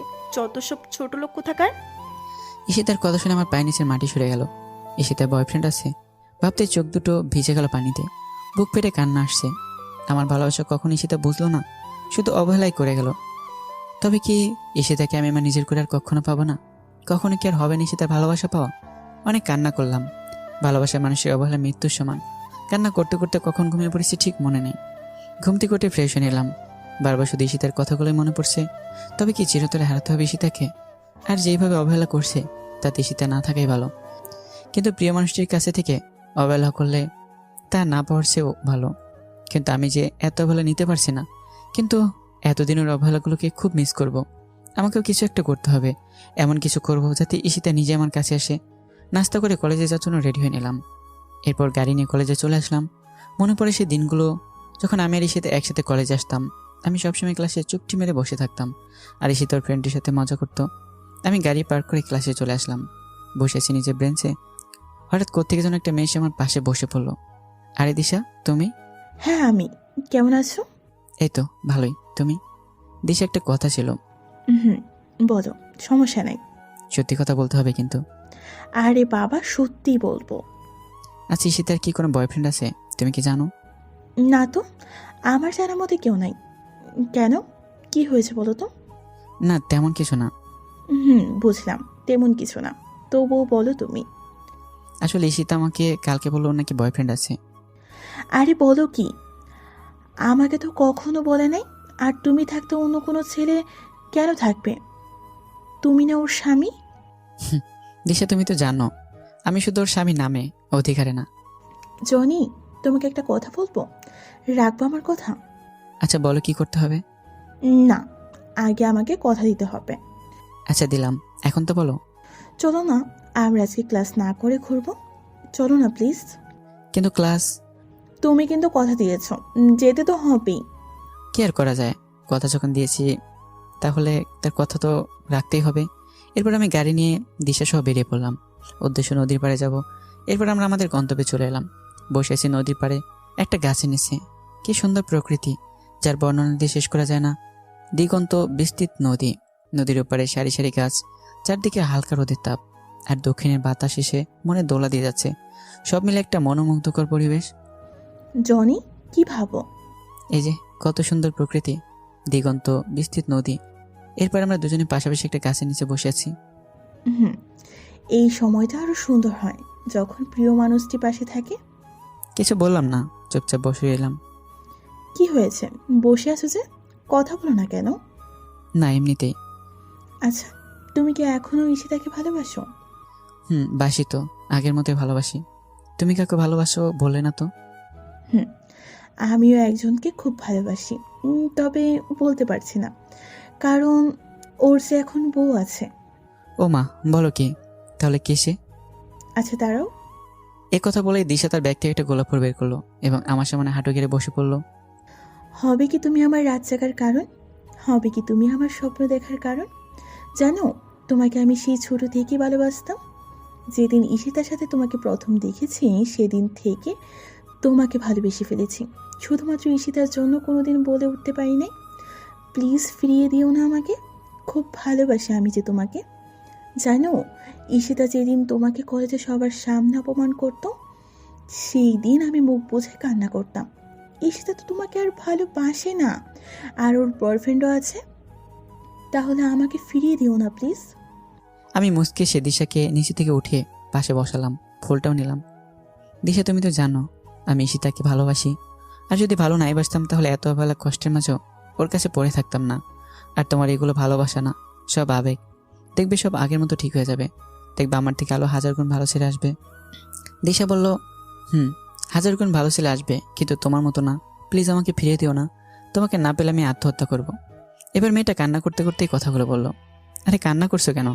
আর আত্মহত্যা করতে হবে না, তবে আমাকে কিছুদিন সময় দিতে হবে। তুমি তো জানো আমি কতটা ডিপ্রেশনে আছি। আমাকে কিছুদিন সময় দিতে। এই কথা বলার সাথে সাথে মেয়েটা আমাকে জড়িয়ে ধরলো। আমি শুধু মুচকে হাসলাম আর ওর মাথায় হাত রাখলাম। বুঝলাম না, আমি তো এখন হ্যাঁ বলি নাই, এতে এত খুশি। মেয়েটা খুবই ইমোশনাল। এবার আমাকে থেকে দিশাকে ছাড়িয়ে নিলাম। আচ্ছা দিশা, তুমি কি আমাকে পাবে? আমার তো মনে হয় না আমাদের ভালোবাসা পূর্ণতা পাবে। সব ভালোবাসা কি পূর্ণতা পায়? কিছু কিছু ভালোবাসা অসম্পূর্ণ রয়ে যায়। আমাদেরটাও না হয় অপূর্ণ থাকবে। আর আমার পাগলটাকে না সারা জীবন দূর থেকে ভালোবেসে যাব। তবে যেই কয়দিন আছি তোমার সাথে থাকতে চাই। বুঝলাম। আচ্ছা দিশা, আমাকে এখন উঠতে হবে। চলো। এবার আমি দিশাকে ওদের বাড়িতে পৌঁছে দিলাম। আমি কিন্তু তোমার উত্তরের অপেক্ষায় আছি, তবে উত্তরটা কিন্তু হ্যাঁ হতে হবে। ওকে, বাই, সি ইউ টুমোরো। এবার আমি বাসায় চলে আসলাম। ফ্রেশ হয়ে দুপুরে খেয়ে শুয়ে পড়লাম, কিন্তু ঘুম আসছে না। কি করবো ঠিক বুঝতে পারছি না। একদিকে ঈশিতাকে বলতে পারবো না, আর অন্যদিকে দিশাকেও কষ্ট দিতে পারবো না। চরম একটা পরীক্ষার সম্মুখীন হলাম। ঈশিতাকে বলতে পারবো না, আর দিশাকে কষ্ট দিতে পারবো না, কারণ প্রিয় মানুষটির অবহেলা করলে তা কত কষ্টের আমি বুঝি। কিন্তু আমি তো ঈশিতাকে ছাড়তে পারবো না, আবার দিশাকেও কষ্ট দিতে পারি না। ঘুম আসছেই না, তাই উঠে গেলাম। ধীরে ধীরে ঈশিতার রুমের দিকে এগোতে লাগলাম। ওর রুমের সামনে দাঁড়িয়েছি, কিন্তু নক করতে ভয় করছে, তবুও নক করলাম। ঈশিতা, আসবো? আয়। আর আমার নাম ধরে আর কখনো ডাকবি না। আজকে মনটা একটু ভালো আছে, তাই এইরকম ব্যবহার করছি। বেশি বাড়াবাড়ি করলে কিন্তু তোর অবস্থা খারাপ করে দিব। আমি দরজায় এসে ভাবতে লাগলাম, আমাকে অবহেলা করে ওনার মনটা ভালোই আছে। আসলে পৃথিবীর মানুষগুলো বড়ই আজব। ওই কি হয়েছে? দাঁড়িয়ে আছিস কেন? আর কি বলবি? তাড়াতাড়ি বল। না মানে একটা কথা ছিল, যদি কিছু মনে না করেন তাহলে বলতে পারি। এত ন্যাকামো না করে কি বলবি বল। আপনি কেন এরকম করেন আমার সাথে? আমি তো আপনার স্বামী। আমার দোষটা কি? কী করেন আমাকে প্রতিনিয়ত অবহেলা করছেন? কেন আবার কষ্ট দিচ্ছেন বারবার? কোন পাপে শাস্তি দিচ্ছেন আমাকে? আমি তোর এত প্রশ্নের উত্তর দিতে বাধ্য নই। আর তোকে আমি আগেই বলেছি, আমি তোকে ভালোবাসি না। তোকে দেখলে আমার ঘৃণা হয়। এই বাড়িতে শুধু আব্বু আম্মুর জন্য তোকে রেখেছি। যেইভাবে আছিস সেইভাবেই থাক। আমার কাছে স্বামীর অধিকার নিয়ে আসবি না। এখন আমার রুম থেকে চলে যা। আমাকে আর ডিস্টার্ব করবি না। যত সব ছোট লোক আসছে আমার কাছে ভালোবাসা পেতে। চলে যাচ্ছি, তবে এই রুম থেকে নয়, এই বাড়ি থেকে একদিন চলে যাব। চিরতরের জন্য চলে যাব। কোনো ছোট লোক আর আপনার কাছে আসবে না কোনো স্বামীর অধিকার চাইতে। আর কেউ বলবে না ভালোবাসি আপনাকে। কথাগুলো বলে চোখের পানি মুছতে মুছতে চলে আসলাম। এরপর আন্টির রুমে গেলাম। আন্টি, আসবো? বাবা আয়, কিছু বলবি? হ্যাঁ আন্টি, তোমার অনুমতি ছাড়া আমি এই কাজ করতে পারবো না। আচ্ছা বল কি কথা। আর অনুমতি তো অবশ্যই দিব। আসলে আন্টি, আমি ঈশিতার অবহেলা নিতে পারছি না। একটু মুক্তি পেতে চাই মায়াজাল থেকে। বাঁচতে চাই নিজের মতো করে। গড়তে চাই আমার একটা নিজস্ব পৃথিবী, যে পৃথিবীতে থাকবে না কোনো অবহেলা, থাকবে না প্রিয় মানুষটার দেওয়া কষ্ট। তাই আন্টি, আমি দেশের বাইরে যেতে চাই। তুমি প্লিজ না করো না। আমার সুখের কথা ভেবে অনুমতি দাও প্লিজ। আরে বোকা, দেশের বাইরে যাবি, সমস্যা কি তাতে? আমিও চাই না তুই আর কোনো কষ্ট পাস। তবে আমার প্রতিদিন যোগাযোগ রাখতে হবে। আমি তোর আঙ্কেলকে বলবো। তুই শুধু বল কখন যেতে চাস। এই তো আন্টি, পরশু। পারবো না তো অবহেলা নিতে। আর তোমাকে কি করে ভুলি বলো তো? আচ্ছা, এখন গিয়ে শুয়ে থাক। এরপর আমি আমার রুমে চলে আসলাম। এসে তাকে ছেড়ে কিভাবে থাকবো? কিন্তু ওর অবহেলাগুলো নিতে পারছি না। পারছি না ওর সাথে থাকতে, না পারছি ওকে ভুলে যেতে। আর দিশের সাথে রিলেশনও জড়িয়ে মেয়েটাকে শুধু শুধু কষ্ট দিতে চাই না। তবে আমার মনে হয় ওকে বোঝালে ঠিকই বুঝবে। এসব ভাবতে ভাবতে আমি ঘুমিয়ে গেলাম। এরপর সকালবেলা ঘুম থেকে উঠে নাস্তা করে কলেজে যাওয়ার জন্য বেরিয়ে পড়লাম। আজকে কলেজে যাওয়ার কোনো ইচ্ছে ছিল না, তবুও দিশার জন্য যেতে হবে। কলেজে এসে ক্লাসে ঢুকে গেলাম, কিন্তু দিশাকে কোথাও দেখতে পেলাম না। ব্যাপার কি? মেয়েটা কোথায় গিয়েছে? ক্লাস প্রায় শুরু হয়ে যাবে, দিশা এখনও আসেনি। অনেকবার ফোনেও ট্রাই করছি, কিন্তু ফোনও ধরেনি। তাই আমি ক্লাস থেকে বের হয়ে দিশাতে বাড়ির উদ্দেশ্যে রওনা দিলাম। বাড়ির সামনে গিয়ে দেখি গেটে তালা দেওয়া। কি আজব ব্যাপার, মেয়েটা কোথায় গেল? বাড়ির পাশে কয়েকজনকে জিজ্ঞাসা করলাম, কিন্তু কেউই জানে না কোথায় গেছে। মেয়েটা যেখানেই যাক, অ্যাটলিস্ট বলে তো যাবে। আমার মনে হয় দিশার ভালোবাসার মুখই ছিল, অন্তরে না। কথাটা ভেবেই মুচকে হাসলাম। আসলে সব মেয়েরাই এক, ডোন্ট মাইন্ড আপুরা। মেয়েরা মুখে বলে ভালোবাসি, কিন্তু হৃদয় থেকে কয়জনকে বা ভালোবাসে। এবার গাড়ি নিয়ে নদীর পাড়ে গেলাম। আর কখনো মন খারাপ করে এখানে আসা হবে না, ঘন্টার পর ঘন্টা এখানে বসে সময় কাটানো হবে না। এইসব কিছু ছেড়ে একদমই যেতে ইচ্ছে করছে না, কিন্তু এত অবহেলা নিয়েও তো থাকা যায় না। নদীর পাড়ে কিছুক্ষণ বসে বাসায় চলে আসলাম। ব্যাগপত্র সব গুছিয়ে নিতে হবে। নিজের প্রয়োজনীয় সব জিনিস নিলাম, সাথে ঈশিতার একটা ছবিও নিলাম। আসলে আমার কাছে ঈশিতার কোনো ছবি নেই, তার অজান্তেও রুম থেকে একটা নিয়ে নিলাম। এরপর রুমে এসে একটা চিঠি লিখলাম ঈশিতার জন্য। প্রায় দুপুর হয়ে এসছে, তাই ফ্রেশ হয়ে নিলাম। এরপর আজানের সাথে সাথে মসজিদে গিয়ে নামাজ পড়ে আসলাম। বাড়িতে দুপুরের খাবার খেয়ে একটু ঘুমিয়ে নিলাম। ঘুম থেকে উঠে প্রায় বিকেলবেলা। এরপর ফ্রেশ হয়ে চুপি চুপি ঈশিতার রুমে গেলাম। ভালোভাবে তাকে দেখি ঈশিতা এখনও আসেনি, তাই ওর রুমে গিয়ে চিঠির উপর একটা গোলাপ দিয়ে টেবিলে রেখে আসলাম। এরপর সব কিছু ভালোভাবে চেক করে নিলাম। রাকিবকে ফোন দিয়ে বললাম ফ্যান্টাসি কিচেনে আসার জন্য। আমি গিয়ে ওর জন্য অপেক্ষা করতে লাগলাম। প্রায় আধ ঘন্টা পর রাকিব আসলো। কিরে, কেমন আছিস? তুই তো একটা কলও দিস না। আরে বলিস না বেটা, ইদ্রিতা ম্যাম সবসময় অফিস লেট করে ছুটি দেয় আর সবসময় কাজের উপর রাখে। জীবনটা তেজপাতা বানিয়ে ফেলেছে, একটু অবাধ্য হওয়া যায় না। আবার অফিস শেষে বাসায় এসে রান্না করতে হয়। তুই তো জানিস আমার কেউ নেই, সব কিছু নিজেকেই করতে হয়। ধুর পাগল, কে বলেছে তোর কেউ নাই? আমি আছি তো সবসময়। আর আমাদের ভাবি কবে আসবে? ওমা, কে ভাবি? কিসের ভাবি? কার ভাবি? কোথা থেকে আসলো ভাবি? আমি তো জানতাম না। ভাব নিও না আমার সাথে। চুপি চুপি অনার্স শেষ বর্ষের একটা মেয়ের পিছনে করো, কিন্তু মেয়েটা পাত্তাই দেয় না। আর তুমি ভাবো আমি কিছুই বুঝি না। ওই ওই, তুই কেমনে জানলি? আমি তো তোকে বলিনি। তুই তো বলবি না আমি জানি, তাই আগে থেকে খবর নিয়ে রাখলাম। তাই কি খাবি অর্ডার কর, আজকে আমি তোকে খাওয়াবো। যাইছে অর্ডার দে, সাথে আমার জন্য দে। ওকে। এরপর আমরা খেয়ে নিলাম। আচ্ছা দোস্ত, একটা কথা বলতেছি তোকে, যা যা বলবো মনোযোগ দিয়ে শুনবি। বল। আমি দেশের বাইরে যাচ্ছি, কবে ফিরবো জানি না। তুই সবসময় অফিসে ঈশিতার খেয়াল রাখবি, আমার সাথে যোগাযোগ রাখবি। আর আমি কিন্তু একদিন না একদিন ফিরবই, তবে কখন তা জানি না। তুই ঈশিতার উপর নজর রাখিস। যদি ঈশিতার কিছু হয় তাহলে তোকে সব কিছু জবাব দিতে হবে। তুই তো জানিস ওকে কতটা ভালোবাসি, আর তোকে খুব মিস করবো দোস্ত। সত্যি কি চলে যাবি? আর না গেলে হয় না দোস্ত। এই পৃথিবীতে আমার মা বাবা আর আপন বলতে কেউ নেই। কিছুদিন আগে থেকে তোর সাথে পরিচয় হয়, তুই এতটা আপন হয়ে উঠবি ভাবতে পারিনি। নিয়তি চাইলে দেখা হবে। আর তোর ইদ্রিতাকে আমি দেখে রাখবো। নিজের যত্নে নিস দোস্ত। দেখলাম ছেলেটার চোখে পানি। আরে পাগল, কান্না করিস কেন? আমি তোর সাথে তো যোগাযোগ রাখবই। আচ্ছা দোস্ত, আজকের মতো উঠলাম। ভালো থাকিস দোস্ত। তুইও, তোকে খুব মিস করব। আমিও দোস্ত। এরপর চলে এলাম বাড়িতে। প্রায় সন্ধ্যা হয়ে এসেছে। সেই পুরনো স্মৃতিগুলো ভেসে উঠে আসছে চোখের মাঝে। কত অবহেলনে কাটিয়েছি দিনগুলো। হয়তো আমি চলে গেলে ওর কিছু যায় আসে না, ঈশিতা তো আমাকে ভালোই বাসে না, তাহলে আমার অনুপস্থিতিতে ওর কিছু যায় আসবে না। রাত প্রায় 12টা বাজে। আমি ঘুমিয়েছি, হঠাৎ মোবাইলের আওয়াজে ঘুম ভেঙে গেল। মোবাইলের স্ক্রিনে তাকিয়ে দেখি দিশার নাম্বার। তাড়াতাড়ি করে রিসিভ করলাম। হ্যালো দিশা, কোথায় ছিলে তুমি সারাদিন? দিশা চুপ করে আছে। কি হয়েছে দিশা? তুমি জানো আজকে কতবার তোমার মোবাইলে ট্রাই করছি, কিন্তু তুমি ফোন রিসিভ করো না কেন? কি হয়েছে, চুপ কেন? ওই পাশ থেকে শুধু ফুপে ফুপে কান্না শব্দ আসছে। কি হয়েছে দিশা, তুমি চুপ করে আছো কেন? তোমার জন্য তোমাদের বাড়িতেও গেছি, কিন্তু দরজায় তালা দেওয়া। কোথায় ছিলে? তোমাকে উত্তরটা দেওয়া হয়নি। হঠাৎ মোবাইলটা কেটে গেল। বুঝলাম না মেয়েটা হঠাৎ করে কোথাও কোথাও হয়ে গেল। আবার ফোন দিয়ে কান্না করছে, কিন্তু কোনো কথা বলছে না। মেয়েটা এমন কেন করলো? এবার আবার ঘুমিয়ে গেলাম। দিশা মেয়েটা কি আজব মানুষ, হঠাৎ করে কোথাও উধা হয়ে গেছে। আবার এখন ফোন দিয়ে কোনো কথা বললো না, শুধু কান্না করেই যাচ্ছে। মেয়েটার জন্য ভীষণ খারাপ লাগতেছে। কি এমন কারণ ছিল যার কারণে মেয়েটা আমার থেকে দূরে চলে গেল? আর মেয়েটাও জানে না আমি দেশের বাইরে যাচ্ছি। এরপর মোবাইলটা অফ করে শুয়ে পড়লাম। কালকে সকাল 8:30 ফ্লাইট, তাড়াতাড়ি উঠতে হবে। খুব সকালবেলায় ঘুম ভাঙলো। আমি তাড়াতাড়ি উঠে ফ্রেশ হয়ে নামাজ পড়তে চলে গেলাম। নামাজ পড়ে বাড়িতে ফিরে আসলাম। আন্টি রুমের পাশ দিয়ে ওপরে যাওয়ার সময় আন্টি আমাকে ডাক দিলেন। আমি গিয়ে আন্টির পাশে বসলাম। আন্টি এখনও নামাজের বিছানায় বসে আছে। আমি ওনার কাছে গিয়ে বসাতে আন্টি আলতো করে আমার কপালে একটা চুমু দিলেন। আমি মুচকি এসে বললাম, আন্টি কিছু বলবে নাকি? বাবা, চলে তো যাচ্ছিস আমাদের ছেড়ে।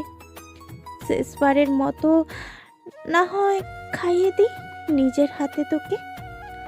আর কখনো সময় হবে কি না জানি না। কি রে, খাবি না? খাবো তো, তুমি নিয়ে আসো, আমি এখানে আছি। তারপর আন্টি আমাকে নিজ হাতে খাইয়ে দিলেন। আমি চুপচাপ সবগুলো খেয়ে নিলাম। আর কখনো খাওয়া হবে কিনা জানি না, খেয়ে চলে আসলাম। এবার সব কিছু ভালোভাবে প্যাক করে নিলাম। 7:30 বেজে গেছে। আমি ধীরে ধীরে সীতার রুমের দিকে গেলাম। অবাক হওয়ার বিষয়ে ও রুমের দরজা খোলা। আমি হালকা উকি দিলাম, ঘরে তো কেউই নেই। চিঠিটা এখনো টেবিলের উপরে পড়ে আছে। শেষবারের মতো ঈশিতাকে দেখা হলো না। এরপর আমি ঈশিতার সাথে দেখা না করে গাড়ি নিয়ে এয়ারপোর্টের উদ্দেশ্যে বেরিয়ে পড়লাম। আমার সাথে আঙ্কেল আন্টিও যাচ্ছেন আমাকে এগিয়ে দিতে। খেয়াল করলাম আন্টি পুরো রাস্তা মন খারাপ করে রেখেছেন। গাড়ি এসে থামলো এয়ারপোর্টের সামনে। এরপর আমি আঙ্কেলের থেকে সব কিছু বুঝে নিলাম। আমি আসার সময় আন্টি অনেক কান্না করতে লাগলো। আন্টি, তুমি যদি এই সময় কান্না করো তাহলে আমি কিভাবে যাব?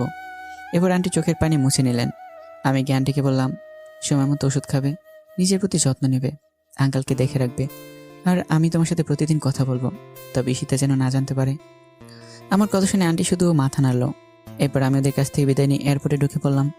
আবার কখন দেখা হবে জানা নেই। নিজের অজান্তেই চোখ ভিজে এলো। প্রিয় মানুষগুলো, প্রিয় দেশটি ছেড়ে চলে যেতে হবে বিদেশে। এরপর ঠিক সময় প্লেন টেক অফ করলো। তখন মন চাইছে প্লেনের জানালা ভেঙে নেমে যায়, কিন্তু তখন আর কোনো পথ খোলা ছিল না। এই পথ তো তুমি সবই জানো অর্পা।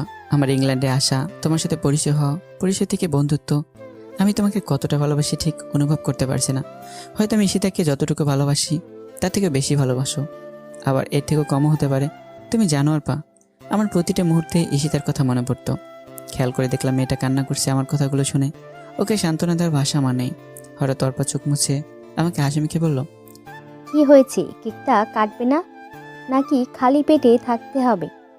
নাও তাড়াতাড়ি করো। এরপর আমি কেকটা কাটলাম আর বলতে লাগলাম, happy birthday to you, happy birthday to you Ishita. এরপর কেকটা একটু অর্পাকে খাইয়ে দিলাম। আমি নিজেকে সামলাতে পারছি না, বুক পেটে কান্না আসছে, তাই আমি অর্পাকে ছাদে রেখে চলে আসলাম। আজকে ঈশিতার জন্মদিন ছিল। এই দেশের মাটিতে প্রায় 5 বছর পার করে ফেললাম। প্রতি বছর ঈশিতার জন্মদিন পালন করতাম আমি। অর্পা মেয়েটা হচ্ছে আমার কলিগ, আমরা একই অফিসে কাজ করি। মেয়েটা বাঙালি। অর্পা এই দেশে আসে ওর আব্বু আম্মুর কারণে। ওদের মধ্যে নাকি মিল নেই, সারাদিন নাকি ঝগড়া করে, তারপর রাগ করে ওদের ছেড়ে এখানে চলে আসে। বাঙালি হয়ে মেয়েটার সাথে বন্ধুত্ব করে নিলাম। এরপর থেকে নাকি মেয়েটা আমাকে ভালোবেসে ফেলে। আমি জানি প্রিয় মানুষটিকে না পেলে কতটা কষ্টে থাকতে হয়। যদি আমার কোনো পিছুটা না থাকতো তাহলে আমি অর্পাকে আপন করে নিতাম। প্রতি বছর ঈশিতার জন্মদিন পালন করার সময় অর্পা আমার কাছ থেকে আমার আর ঈশিতার গল্পটা শুনতে চাইতো। তাই আমি আমার জীবনের সব ঘটনাকে বললাম। আমার কথা শুনে অর্পা একদম কান্না করে দিল। এরপর আমি রুমে এসে অনেক কান্না করলাম। ঈশিতার সাথে দেখা হবে কিনা জানি না। এরপর দরজার ওপাশ থেকে অর্পা আমাকে ডাকতে লাগলো, এই জনি, দরজা খোলো। কি হয়েছে তোমার? ছাদ থেকে এইভাবে চলে আসলে কেন? তাড়াতাড়ি দরজা খোলো বলছি। তোমার জন্য নিজে হাতে রান্না করে এনেছি, তুমি খাবে না? দরজা খোলো বলছি। আমি খাবো না অর্পা, আমার খিদে নেই, তুমি এখন যাও। ওই তোকে বলছি না দরজা খুলতে। তাড়াতাড়ি দরজা খুলে দে, না হয় তোর মাথা ফাটাবো। আমি ভয়ে তাড়াতাড়ি দরজাটা খুলে দিলাম। কি মেয়ে রে বাবা, আমাকে সামান্য জিনিসের জন্য ঝাড়ি দেয়। ওই তোমার সমস্যা কি? খাবে না কেন? তোমার জন্য এত কষ্ট করে রান্না করলাম, এখন তুমি কি চাও আমি এইগুলা ফেলে দিই? না, তার আর দরকার হবে না, তুমি খাবার দাও, আমি খেয়ে নিচ্ছি। জনি, একটা কথা বলি, রাখবা প্লিজ? আরে বলো, সমস্যা নেই, আমি তোমার কথা রাখবো। আর বেস্ট ফ্রেন্ডের কথা কি ফেলা যায়? আমি তোমাকে খাইয়ে দিই প্লিজ, শুধু আজকের জন্য, আর কখনো তো সুযোগ হবে না, শুধু একবার প্লিজ। কি দিবে না? দাও, সমস্যা নেই। এরপর আমাকে অর্পা খাইয়ে দিল। মেয়েটা আমাকে এতটা ভালোবাসে আমি ভাবতে অবাক হচ্ছি। শুধুমাত্র আন্টি ছাড়া আর কেউ আমাকে এরকম ভালোবাসেনি। আর আজকে অর্পা। খাওয়া শেষ করে উঠে আমি সোফায় বসে পড়লাম। এরপর অর্পা এসে আমার পাশে বসলো। জনি, একটা জিনিস চাইব, দিবা? বলো কি চাও? আমাকে একবার জড়িয়ে ধরবা প্লিজ, প্রেমিকা হিসেবে না, ফ্রেন্ড হিসেবে প্লিজ। তোমাকে তো আর আমি পাবো না, কিন্তু একটু জড়িয়ে ধরতে তো পারি। কান্না কান্না ভাব নিয়ে বললো, পারো। বলার সাথে সাথে মেয়েটা এসে আমাকে জড়িয়ে ধরলো আর কান্না করে দিল। আমি কিছু বলছি না, কি বলবো আমি? আমার কাছে কি উত্তর আছে? আমি শুধু অর্পার মাথায় হাত রাখলাম। মেয়েটা আমাকে কত ভালোবাসে, কিন্তু আমি তোকে ভালোবাসতে পারবো না, কেন আমি শুধু ঈশিতাকে ভালোবাসি, আর কাউকে ঈশিতার স্থানটা দিতেই পারবো না। এরপর অর্পা আমাকে ছেড়ে দিয়ে কান্না করতে করতে চলে গেল। আমি আর কোনো কিছু না ভেবে ঘুমিয়ে পড়লাম। চিন্তা করলাম পরশু দেশে ফিরে যাব। অনেক তো হলো, এবার এখানে না থেকে আবার নতুন করে অবহেলা পেতে শুরু করব। তবুও মনের ভিতর কোনো শূন্যতা অনুভব হবে না। এরপর সকালবেলা ঘুম থেকে উঠে ফ্রেশ হয়ে নিলাম, নাস্তা করে রেডি হয়ে অফিসে চলে আসলাম। সারাদিন অফিসে কাজ করে বাসায় চলে আসলাম। অফিস থেকে আসার সময় অর্পাকে বলে দিলাম আমি কালকে বাংলাদেশে ফিরে যাব। ও যদি যেতে চায় তাহলে আমার সাথে নিয়ে যেতে পারি। আমার কথা শুনে অর্পা খুশিতে রাজি হয়ে গেল। এরপর আমি সকালবেলা সব কিছু গুছিয়ে নিলাম, অর্পাকে নিয়ে এয়ারপোর্টে নিয়ে আসলাম। এয়ারপোর্টের সব কিছু চেক শেষে আমি প্লেনে এসে বসলাম। প্লেন তার যথাসময়ে চলতে শুরু করলো। 4 ঘন্টা পর প্লেন এসে থামলো বাংলাদেশে। নিজের স্বদেশের মাটিতে পা রাখতে সব ক্লান্তি দূর হয়ে গেছে। এয়ারপোর্ট থেকে একটা গাড়ি নিয়ে বাসায় চলে আসলাম। বাসায় এসে দরজায় নক করলাম। কিছুক্ষণ পর আন্টি দরজা খুলে দিল। আমাকে দেখে অনেক অবাক হলেন। খুশিতে আত্মর হয়ে আমাকে জড়িয়ে ধরে কান্না করে দিল। আমি আন্টির সাথে কান্না করে দিলাম। প্রায় 4 বছর পর আবার আপন মানুষগুলোকে দেখতে পেলাম। কেমন আছো আন্টি? আগে ভালো ছিলাম না, তুই এসে গেছিস, এখন অনেকটা ভালো আছি। তুই কেমন আছিস? আমি ভালো আছি। কি অবস্থা হয়েছে তোর? একদম শুকিয়ে গেছিস, ঠিক মতো খাবার খাস না। এতগুলো দিনের পর আমাদের কথা মনে পড়লো। তোমাদের কথা তো ঠিকই মনে পড়ে। আন্টি সীতা কোথায়? কেমন আছে সীতা? ঈশিতা ওর ঘরেই আছে। কেমন আছে তুই গিয়ে জিজ্ঞেস কর। আর সাথে মেয়েটাকে। ও আন্টি, তোমাকে তো পরিচয় করে দেয়নি। ও হচ্ছে অর্পা, আমার ফ্রেন্ড। আর অর্পা, উনি হচ্ছে ঈশিতার আম্মু। তোমাকে তো বলেছি। কেমন আছেন আন্টি? আলহামদুলিল্লাহ ভালোই আছি। তুমি কেমন আছো? জি আন্টি, আমিও ভালো আছি। আন্টি আঙ্কেলকে তো দেখতে পাচ্ছি না, আঙ্কেল কোথায়? তোর আঙ্কেল অফিসের কাজে বাইরে গেছেন, আজকেই চলে আসবে। আর কতক্ষণ মেয়েটাকে বাইরে দাঁড় করিয়ে রাখবি? ভেতরে আয়। হ্যাঁ আন্টি, অর্পা ভিতরে আসো। এরপর আমি আর অর্পা ভিতরে চলে গেলাম। অর্পাকে গেস্ট রুমটা দেখিয়ে দিলাম। এরপর আমি আমার রুমে চলে আসলাম। নিজের সেই রুমটাতে আবার অনেকগুলো দিন পর এলাম। কিন্তু অবাক হওয়ার বিষয় হচ্ছে আমার রুমটা একদম গোছানো, সব কিছু পরিষ্কার। মনে হয় কেউ প্রতিদিন এসে পরিষ্কার করে যায়। এত কিছু না ভেবে আমি ফ্রেশ হতে চলে গেলাম। এরপর নিচে এসে নাস্তা করতে এলাম, সাথে অর্পাকেও নিয়ে এলাম। মেয়েটা হয়তো লজ্জায় কোনো কিছু বলতে পারবে না। আন্টি আমাদেরকে নাস্তা দিলেন। আমি খেয়ে যাচ্ছি, কিন্তু গলা দিয়ে নামছে না। কারণ একটাই, ঈশিতা। আসার পর থেকে ঈশিতাকে দেখতেছি না। ব্যাপার কি? মেয়েটা কোথায় গেল? আন্টি ঈশিতা কোথায়? নাস্তা করবে না? আসার পর থেকে তো একবারও দেখলাম না। কি জানি বাবা, কি হয়েছে? তুই যাবার পর থেকে মেয়েটা একদম বদলে গেছে। ঠিক মতো খায় না, ঠিক মতো ঘুমায় না, অফিসে এবং কলেজে কোথাও যায় না। দিনের দিন কেমন মৃত্যুর মুখে চলে যাচ্ছে। আন্টির কথা শুনে বুকটা কেঁপে উঠল। কি হয়েছে ঈশিতার? তবে কি ওর কোনো ক্ষতি হয়েছে? কেন হঠাৎ করে এইভাবে বদলে গেল? আন্টি ঈশিতা এখন কোথায়? মনে হয় রুমেই আছে। সারাদিন নিজেকে রুমেই বন্দি করে রাখে। যা তো মেয়েটাকে ডেকে নিয়ে আয়। কে? আমি যাব? তুই যাবি, এখন যা তো। এরপর আমি ধীরে ধীরে ঈশিতার রুমের দিকে পা বাড়ালাম। ওপরে গিয়ে দেখি দরজাটা খোলা। আমি ঈশিতাকে অনেকবার ডাক দিলাম, উঠলো না। এরপর রুমের ভিতরে গিয়ে ঈশিতার খাটের পাশে গেলাম। মেয়েটা ছোট বাচ্চাদের মতো শুয়ে আছে, চুলগুলো মুখের উপরে। আমি আবার ডাক দিলাম। এবার ঈশিতার চোখ ডলতে ডলতে উঠে গেল। ঈশিতাকে দেখে চোখে পানি ছলছল করছে। কি ঈশিতা, কি হয়ে গেল? শুকে একদম কাঠ হয়ে গেছে, চোখে নিচে কালো দাগ পড়ে গেছে, আগের থেকে অনেক কালো হয়ে গেছে। আমাকে এভাবে দেখতে পাবে ঈশিতা কল্পনা করেনি। ঈশিতার চোখে অশ্রুতে ভরে গেছে। আজকে অবহেলার প্রতিদানে এই সকল কিছু হয়েছে। ঈশিতা খাট থেকে নেমে আমার একদম কাছে চলে আসলো, আমাকে জড়িয়ে ধরতে চাইলো, কিন্তু আমি সরে গেলাম। আমার থেকে এরকম কিছু ঈশিতা আশাই করেনি। আমি ঈশিতার পাশে থাকতে চেয়েছিলাম, কিন্তু ঈশিতা আমার সাথে অনেক খারাপ ব্যবহার করেছে, আমাকে প্রতিনিয়ত অবহেলা করে গেছে। এখন এইসব কিছু ঈশিতাকে তেলে তেলে ভুগতে হবে। প্রিয় মানুষটির অবহেলা করলে তা কত কষ্টের ঈশিতাকেও বুঝতে হবে। এখন থেকে আমি অবহেলা করব, আর ঈশিতা সব কিছু সহ্য করবে।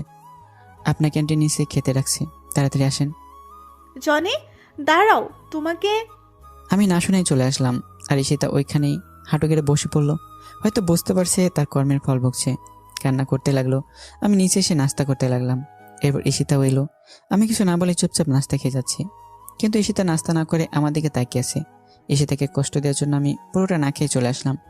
আমার এরকম আচরণে ঈশিতা কষ্ট পেল, পাক না, তাতে আমার কি? আমাকে তো কম কষ্ট দেয়নি ঈশিতা। এরপর আমি আমার রুমে চলে এলাম। ঈশিতাকে এইভাবে অবহেলা করতে গিয়ে আমি নিজে অনেক কষ্ট পেলাম, কিন্তু তবুও যে ঈশিতাকে বুঝতে হবে প্রিয় মানুষটির অবহেলা কতটা যন্ত্রণাদায়ক। কিন্তু হঠাৎ করে ঈশিতা এভাবে বদলে গেল কেন? কিছু একটা তো কারণ আছে, জানতে হবে আমাকে। সেই কারণ, রাতে সেরকম ঘুম হয়নি, তাই একটু ঘুমিয়ে নিলাম। ঘুম ভাঙলো দুপুর 12টা 30 মিনিটে। আমার বুকের উপর ভারী কিছু অনুভব করছি। ঘুম থেকে উঠে দেখি ঈশিতা আমাকে জড়িয়ে ধরে ঘুমিয়ে আছে। মেয়েটার কি নিষ্পাপ মুখখানি। আগের কথাগুলো মনে পড়ে গেল। আমি ঘুমের মধ্যে ঈশিতাকে এক ঝাটকা দিয়ে বুকের উপর থেকে ফেলে দিলাম। সাথে সাথে ঈশিতার ঘুম ভেঙে গেল। আপনি এখানে কি করেন? কেন আসলেন এই রুমে? আবার আমার বুকে মাথা রেখে আমাকে জড়িয়ে ধরে ঘুমিয়েছিলেন। আমার স্বামীকে আমি জড়িয়ে ধরে ঘুমাতে পারি, আমার অধিকার আছে। কিসের স্বামী? হ্যাঁ, কেউ একজন বলেছিল স্বামী ইজ মাই ফুড, আর অধিকারের কথা বলছেন। একদিন আমি আপনার কাছে স্বামীর অধিকার চাইতাম, কিন্তু আপনি আমাকে শুধু অবহেলায় করে আসছেন। কত কষ্ট দিয়েছেন মনে আছে আপনার? আমার কথা শুনে ঈশিতা ভুবে ভুবে কান্না করতে লাগলো। প্লিজ জনি, এরকম করো না। আমি তোমাকে ভীষণ ভালোবাসি, নিজের থেকেও বেশি। ভালোবাসা?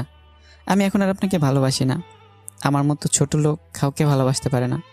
অর্পা মেয়েটাকে চেনেন? আমি ওকে ভালোবাসি। ও আপনার মতো নিষ্ঠুর না, অনেক ভালো মেয়ে অর্পা। আর আপনার না বয়ফ্রেন্ড আছে, তাহলে আমার কাছে কেন ভালোবাসা চাইতে আসছেন? আপনার বয়ফ্রেন্ডের কাছে যান। আগে তো আপনি বলতেন আমি যেন এই বাড়ি ছেড়ে চলে যাই, আর এখন আপনি বলা লাগবে না। আমি নিজ থেকে চলে যাব যদি কখনো ডিস্টার্ব করেন। আমি আর তোমাকে ডিস্টার্ব করব না, তবুও তুমি আমাকে ছেড়ে যেও না। আমার কথাগুলো শুনে ঈশিতা ফুপিয়ে ফুপিয়ে কান্না করে যাচ্ছে। কান্না করার কারণে ঈশিতার নিঃশ্বাস নিতে কষ্ট হচ্ছে। আর কোনো কথা না বলে ঈশিতা কান্না করতে করতে চলে গেল। ঈশিতা এখন বুঝবে ভালোবাসার মানুষটি অবহেলা করলে কতটা কষ্ট লাগে। এরপর আমি ফ্রেশ হয়ে নিলাম। জোহর নামাজের আজান দিছে, তাই আমি নামাজ পড়তে মসজিদে চলে গেলাম। নামাজ পড়ে বাড়িতে আসার সময় রাকিবের সাথে দেখা হলো। আরে দোস্ত, তুই কখন আসলি? দেশে ফিরে আসলে কিন্তু একবারও জানালি না। আমি তো আজকে সকালে এলাম। আসলে বাংলাদেশে আসার পর সিম নেওয়া হয়নি, তাই যোগাযোগ করতে পারিনি। তা কেমন আছিস তুই? আলহামদুলিল্লাহ ভালো আছি। জানিস দোস্ত, আমার বিয়ে হয়ে গেছে। আমি এখন আর ব্যাচেলর নেই। আরে বাহ, ভালো তো। আচ্ছা দোস্ত, এখন বাড়ি যেতে হবে, একদিন তোদের বাড়িতে যাব। আচ্ছা ঠিক আছে, ভালো থাকিস। তুইও। এরপর বাড়ি চলে এলাম। দুপুরে খাবার খেয়ে বসে বসে টিভি দেখতেছি। এরই মাঝে অর্পা এসে হাজির হলো। কিছু বলবে অর্পা? আসলে আমার না একা একা ভালো লাগছে না। চলো না আমরা একটু ঘুরে আসি। ঘরে বসে থাকতে ভালো লাগে না। আর ঈশিতার সাথেও কথা বলতে ভয় করে। ও যদি আমাকে কিছু বলে। দূর পাগলি, ঈশিতা ওই রকম মেয়ে না, তোমাকে কিছু বলবে না। উল্টো তোমার সাথে ফ্রেন্ডলি আচরণ করবে। আর আজকে বিকেলবেলা রেডি থেকো, আমরা ঘুরতে বের হবো। ওয়াও, সত্যি? সত্যি। ঠিক আছে, তাহলে আমি ঈশিতাকে রেডি হয়ে নিতে বলছি। আমরা সবাই একসাথে যাব, তাহলে অনেক মজা হবে। না, তাকে বলার দরকার নেই। শুধু আমি আর তুমি যাব। সময় হলে আমি নিজে ঈশিতাকে নিয়ে যাব। কিন্তু ঈশিতা। তোমাকে না বলছি, আর কেউ যাবে না। ওকে, অ্যাজ ইউর উইশ। এবার আরও কিছুক্ষণ টিভি দেখে রেডি হয়ে নিলাম। অর্পার আমি গাড়ি নিয়ে ঘুরতে বের হয়ে গেলাম। আমরা অনেক জায়গায় ঘুরলাম, অনেক কিছু খেলাম, কিন্তু আমার যে কিছুই ভালো লাগছে না। ঈশিতাকে এইভাবে কাঁদিয়ে আমিও ঠিক থাকতে পারছি না, কিছুতেই মন মানছে না। এরপর আমরা ঘোরাঘুরি শেষ করে সন্ধ্যার দিকে বাড়ি ফিরলাম। এরপর আমি ফ্রেশ হয়ে একটু শুয়ে রইলাম আর ভাবতে লাগলাম, ঈশিতার মাঝে এত পরিবর্তন আসলো কি করে? ওর নাকি বয়ফ্রেন্ড ছিল, তাহলে গেল কোথায়? কেন এখানে ঈশিতা আমার জীবনে আসতে চাইছে? অবহেলা করার পর কেন আপন করতে চাইছে? সব কিছু যেন গুলিয়ে যাচ্ছে। রাত প্রায় 10টা বেজে গেছে। নিচে খেতে ডাকছে। আমি নিচে গিয়ে খাওয়ার জন্য টেবিলে বসে পড়লাম। সবাই আছে, শুধু আঙ্কেল নেই। ঈশিতা আমার সামনে চেয়ারটাতে বসা। ঈশিতা না খেয়ে শুধু আমার দিকে তাকিয়ে আছে। মেয়েটা এমন কেন না খেয়ে আমার দিকে তাকিয়ে আছে? আমার দেখার জন্য তো সারা জীবনই পাবে। আমি কিছু না বলে চুপচাপ খেয়ে নিলাম। এরপর ছাদে চলে এলাম, একটা সিগারেট ধরালাম। ধীরে ধীরে পুরো সিগারেটটা শেষ করে দিলাম। এইভাবে এক প্যাকেট সিগারেট খেয়ে ফেললাম। আপন মানুষগুলো যখন পর হয়, তখন এই জিনিসটাই সবচেয়ে আপন হয়ে যায়। এরপর ঘরে এসে শুয়ে পড়লাম। ভোরবেলা ঘুম থেকে উঠে ফ্রেশ হয়ে নামাজ পড়তে চলে গেলাম। নামাজ শেষে বাড়িতে চলে এলাম। অনেকদিন সূর্যোদয়টা দেখা হয় না, তাই ছাদে এলাম। পুরো আকাশে হালকা আলো চিকচিক করছে, বয়ে যাচ্ছে মৃদু বাতাস, আর রয়েছে চারদিকে পাখিদের কিচিরমিচির আওয়াজ। সব মিলে একটা মনোমুগ্ধকর পরিবেশ। ভালোই উপভোগ করছি। হঠাৎ পিছনে কারো উপস্থিতি টের পেলাম। পিছনে তাকে দেখে আর কেউই নাই। ঈশিতা আমার পিছনে দাঁড়িয়েছিল। আমি ওর থেকে মুখ ফিরে নিলাম। আগে নয় সামনের দিকে তাকিয়ে রইলাম। ঈশিতা কিছু বলবে মনে হচ্ছে, কিন্তু কিছু না বলে আবার কি যেন ভেবে চলে গেল। আমি আর কিছু না বলে নিচে চলে এলাম। এরপর আন্টি ডাক দিলে নাস্তা করার জন্য আমি নিচে চলে গেলাম।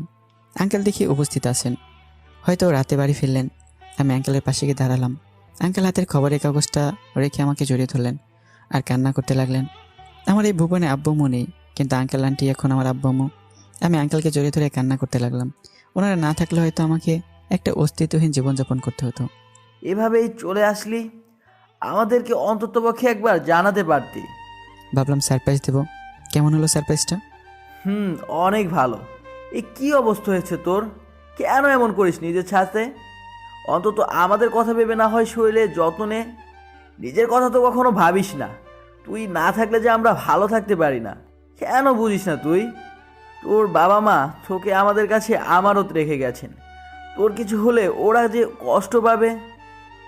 জানিস, আমি কখনো তোর আব্বু আম্মুকে কষ্ট দিতে চাইনি, সবসময় হাসি খুশি দেখতে চাইতাম। হ্যাঁ আঙ্কেল, এখন থেকে তোমার সব কথা মেনে চলবো।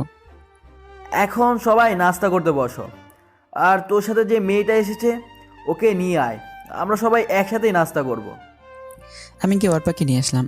এসে তো আগে থেকে হাজির আছি। অর্পাকে আঙ্কেলের সাথে পরিচয় করে দিলাম। তারপর সবাই মিলে নাস্তা করতে লাগলাম। আঙ্কেল, আমি আজকে থেকে অফিসে যেতে চাই। এত তাড়াতাড়ি কেন? কয়েকটা দিন রেস্ট নে। এমনিতেই অনেক দিন পর এসেছিস, সবার সাথে একটু সময় কাটা। না আঙ্কেল, বাড়িতে বসে থাকতে ভালো লাগে না। আচ্ছা বাবা, তুই যা ভালো বুঝিস কর। Thank you uncle. রুমে এসে অফিসে যাওয়ার জন্য রেডি হচ্ছি, ওই সময় অর্পা আমার রুমে হাজির। কিছু বলবে নাকি? আসলে আমার না একা একা বাড়িতে ভালো লাগে না, যদি তোমার সাথে নিয়ে যেতে। আচ্ছা সমস্যা নেই, তুমি কি তৈরি হয়ে নাও, আমরা খুব তাড়াতাড়ি বের হবো। ঠিক আছে। অর্পা চলে গেল আর আমি আবার তৈরি হতে ব্যস্ত আছি। এরপর তৈরি হয়ে গাড়িতে অর্পার জন্য অপেক্ষা করতেছি। এরপর অর্পা আসলো, আমি গাড়ি চালাতে শুরু করলাম। এরপর আমরা চলে এলাম অফিসে। আমি গিয়ে বসের কেবিনে বসলাম, অর্পাকে আমার সাথে নিয়ে আসলাম। এরপর আমি পিয়নকে দিয়ে রাকিবকে আমার কেবিনে ডেকে নিয়ে আসলাম। কিরে, আসবো নাকি? দোস্ত আয়, আর তোর অনুমতি লাগবে না, যখন ইচ্ছে আসতে পারবি। তা বুঝলাম, কিন্তু বাকিরা কি ভাববে বল? বসকে তুই করে ডাকলে কেমন দেখায় না? আরে কে কি বললো আমার কিছু যায় আসে না। যেই জায়গায় আমার কোনো সমস্যা নাই, তাহলে তোর কি সমস্যা? আর আমি তোকে বস হিসেবে বলছি, তুই এখন থেকে আমাকে তুই করে বলবি। আচ্ছা ঠিক আছে, তা কিছু বলবি নাকি? বলবো তো, তাই তো ডাকলাম তোকে। কি কথা ছিল মনে আছে তো? কি কথা ছিল? ওই যে তোর বাড়িতে যাব আর বউটাকে দেখবো কোন সেই হতভাগী যে তোর মতো পাগলের খপ্পরে পড়েছে। রাকিব মুচকে এসে বলল, সমস্যা কে? তুই বললে এখনই চল। আর দেখছিস কে আমার খপ্পরে পড়েছে? আরে এখন না, দুপুরে লাঞ্চ টাইমে যাব। এখন তো অফিসে অনেক কাজ আছে। আর পরিচয় হয়ে নে, ও হচ্ছে অর্পা, আমার সাথে বিদেশে আমার কলিগ ছিল। আর অর্পা, ও হচ্ছে আমার ফ্রেন্ড রাকিব। তোমাকে তোর কথা বলেছি। দেশে এত বড় একটা অফিস আছে, সে কিনা অন্য একটা অফিসে কাজ করছে। হ্যালো, কেমন আছেন? হাই, আলহামদুলিল্লাহ ভালো আছি ভাইয়া। আপনি কেমন ভাইয়া? আলহামদুলিল্লাহ ভালো। ওই সাইলেন্সটার সাথে কিভাবে ফ্রেন্ডশিপ করলেন? সারাদিন তো মনমরা হয়ে বসে থাকতো। আমার মনে হয় বিদেশে ও এরকম করছে। ঠিক বলেছেন। শুধু কাজের সময় কাজ করতো আর সারাদিন বসে বসে সময় কাটিয়ে দিত। আমি ওদের কথাগুলো শুনছি আর মিটি মিটি হাসছি। পাগলগুলো বলে কি, সবসময় হাসি খুশি থাকার চেষ্টা করেও থাকতে পারলাম না, কিসের জন্য এক শূন্যতা অনুভব হতো। এবার রাকিব চলে যায়, আমি বসে বসে কাজ করতে লাগলাম। আর অর্পা বসে ফ্রি ফায়ার খেলতে লাগলো। বুঝি না মেয়েটা গেমটা কেমনে খেলা শিখলো, আমার থেকে ভালো খেলতে পারে। তাই তো সবসময় আমার স্কোরেই রাখি। কাজ করতে করতে দুপুরে খাওয়ার সময় হয়ে গেল, কিন্তু আমি এখনো কাজ করতেই লাগলাম। অনেক কাজ পড়ে আছে। কিরে চল, আর কতক্ষণ অপেক্ষা করব? আমার কিন্তু ভীষণ খিদে লাগছে। কাজ এখন বন্ধ রাখ। ওই বাটা পেটুক, সবসময় খাই খাই করিস কেন? একটু অপেক্ষা কর, আমি কাজগুলো সেরে ফেলি। আচ্ছা তুই তাড়াতাড়ি কর, আমি আমার ডেস্কে আছি। কাজ শেষ হলে আমায় ডেকে নিস। এরপর রাকিব চলে গেল, আমি কাজে মনোযোগ দিলাম। প্রায় 15 মিনিট পর কাজ শেষ হয়ে এসছে। এরপর আমি অর্পাকে নিয়ে রাকিবের সাথে বাড়ির উদ্দেশ্যে রওনা দিলাম। আর আমি আর রাকিব কথা বলতে বলতে যেতে লাগলাম। প্রায় কিছু সময় পর রাকিবের বাড়ি চলে এলাম। বাড়িটা আমার আগের থেকে চেনা। এরপর আমি গাড়ি থেকে নেমে গাড়িটা পার্ক করে নিলাম। রাকিব গিয়ে দরজায় নক করলো। প্রায় কিছু সময় পর দরজা খুলে দিল। ভিতরের দিকে তাকিয়ে আমি বড়সড় একটা ধাক্কা খেলাম। ও এখানে কি করে? আরে দিশা, তুমি এখানে? মানে কিভাবে হলো এইসব? রাকিব, তুইও তো কিছু বলিসনি। ঘরে চল, তারপর সব বলবো। আগে খেয়ে নি, তারপর সবাই বসে কথা বলবো। আর অফিসে এখন দেরি করে গেলেও কিছু হবে না, সব জানতে পারবি। কেন তোকে কিছু বলি নাই, কেন তোর কাছ থেকে এত কিছু লুকিয়ে রাখলাম। এখন চল। এরপর আমরা ভিতরে গেলাম, ফ্রেশ হয়ে চলে এলাম খাওয়ার রুমে। তবে দিশা মেয়েটাকে আজকে অনেক খুশি দেখাচ্ছে। আমি অনেক খুশি, মেয়েটা অন্তত একটা ভালো মানুষকে তো পেলো। কিন্তু ওই শালা রাকিব তো অন্য মেয়েকে ভালোবাসতো। তাহলে এই মেয়েটার কি হলো? সব কিছু কেমন গুলিয়ে যাচ্ছে। কিরে, এত কি ভাবছিস? সব কিছু জানতে পারবি। এখন খেয়ে নি, আর কতক্ষণ অপেক্ষা করব? ভীষণ ক্ষুধা লাগছে। আমি মুস্কি ওর কথায় সম্মতি জানালাম। এরপর আমরা সবাই খেতে বসে গেলাম। বাহ, মেয়েটার হাতে রান্না তো অনেক ভালো। পেট পুরেই খেলাম।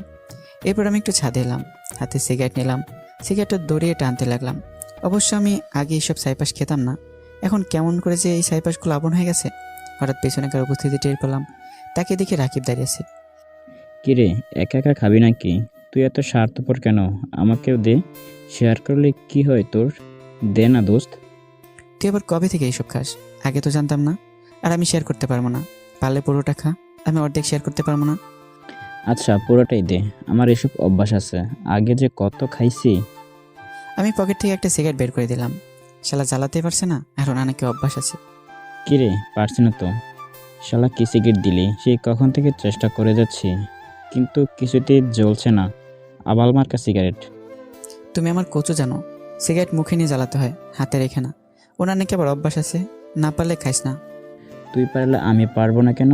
আমি ঠিকই পারবো। তাড়াতাড়ি কর, পরে কিন্তু দিশা চলে আসবে, তখন কিন্তু আমি নিজেই দিশাহারা হয়ে যাব। এত ভয় পাইলে খাও কেন? না খেলেই চলে।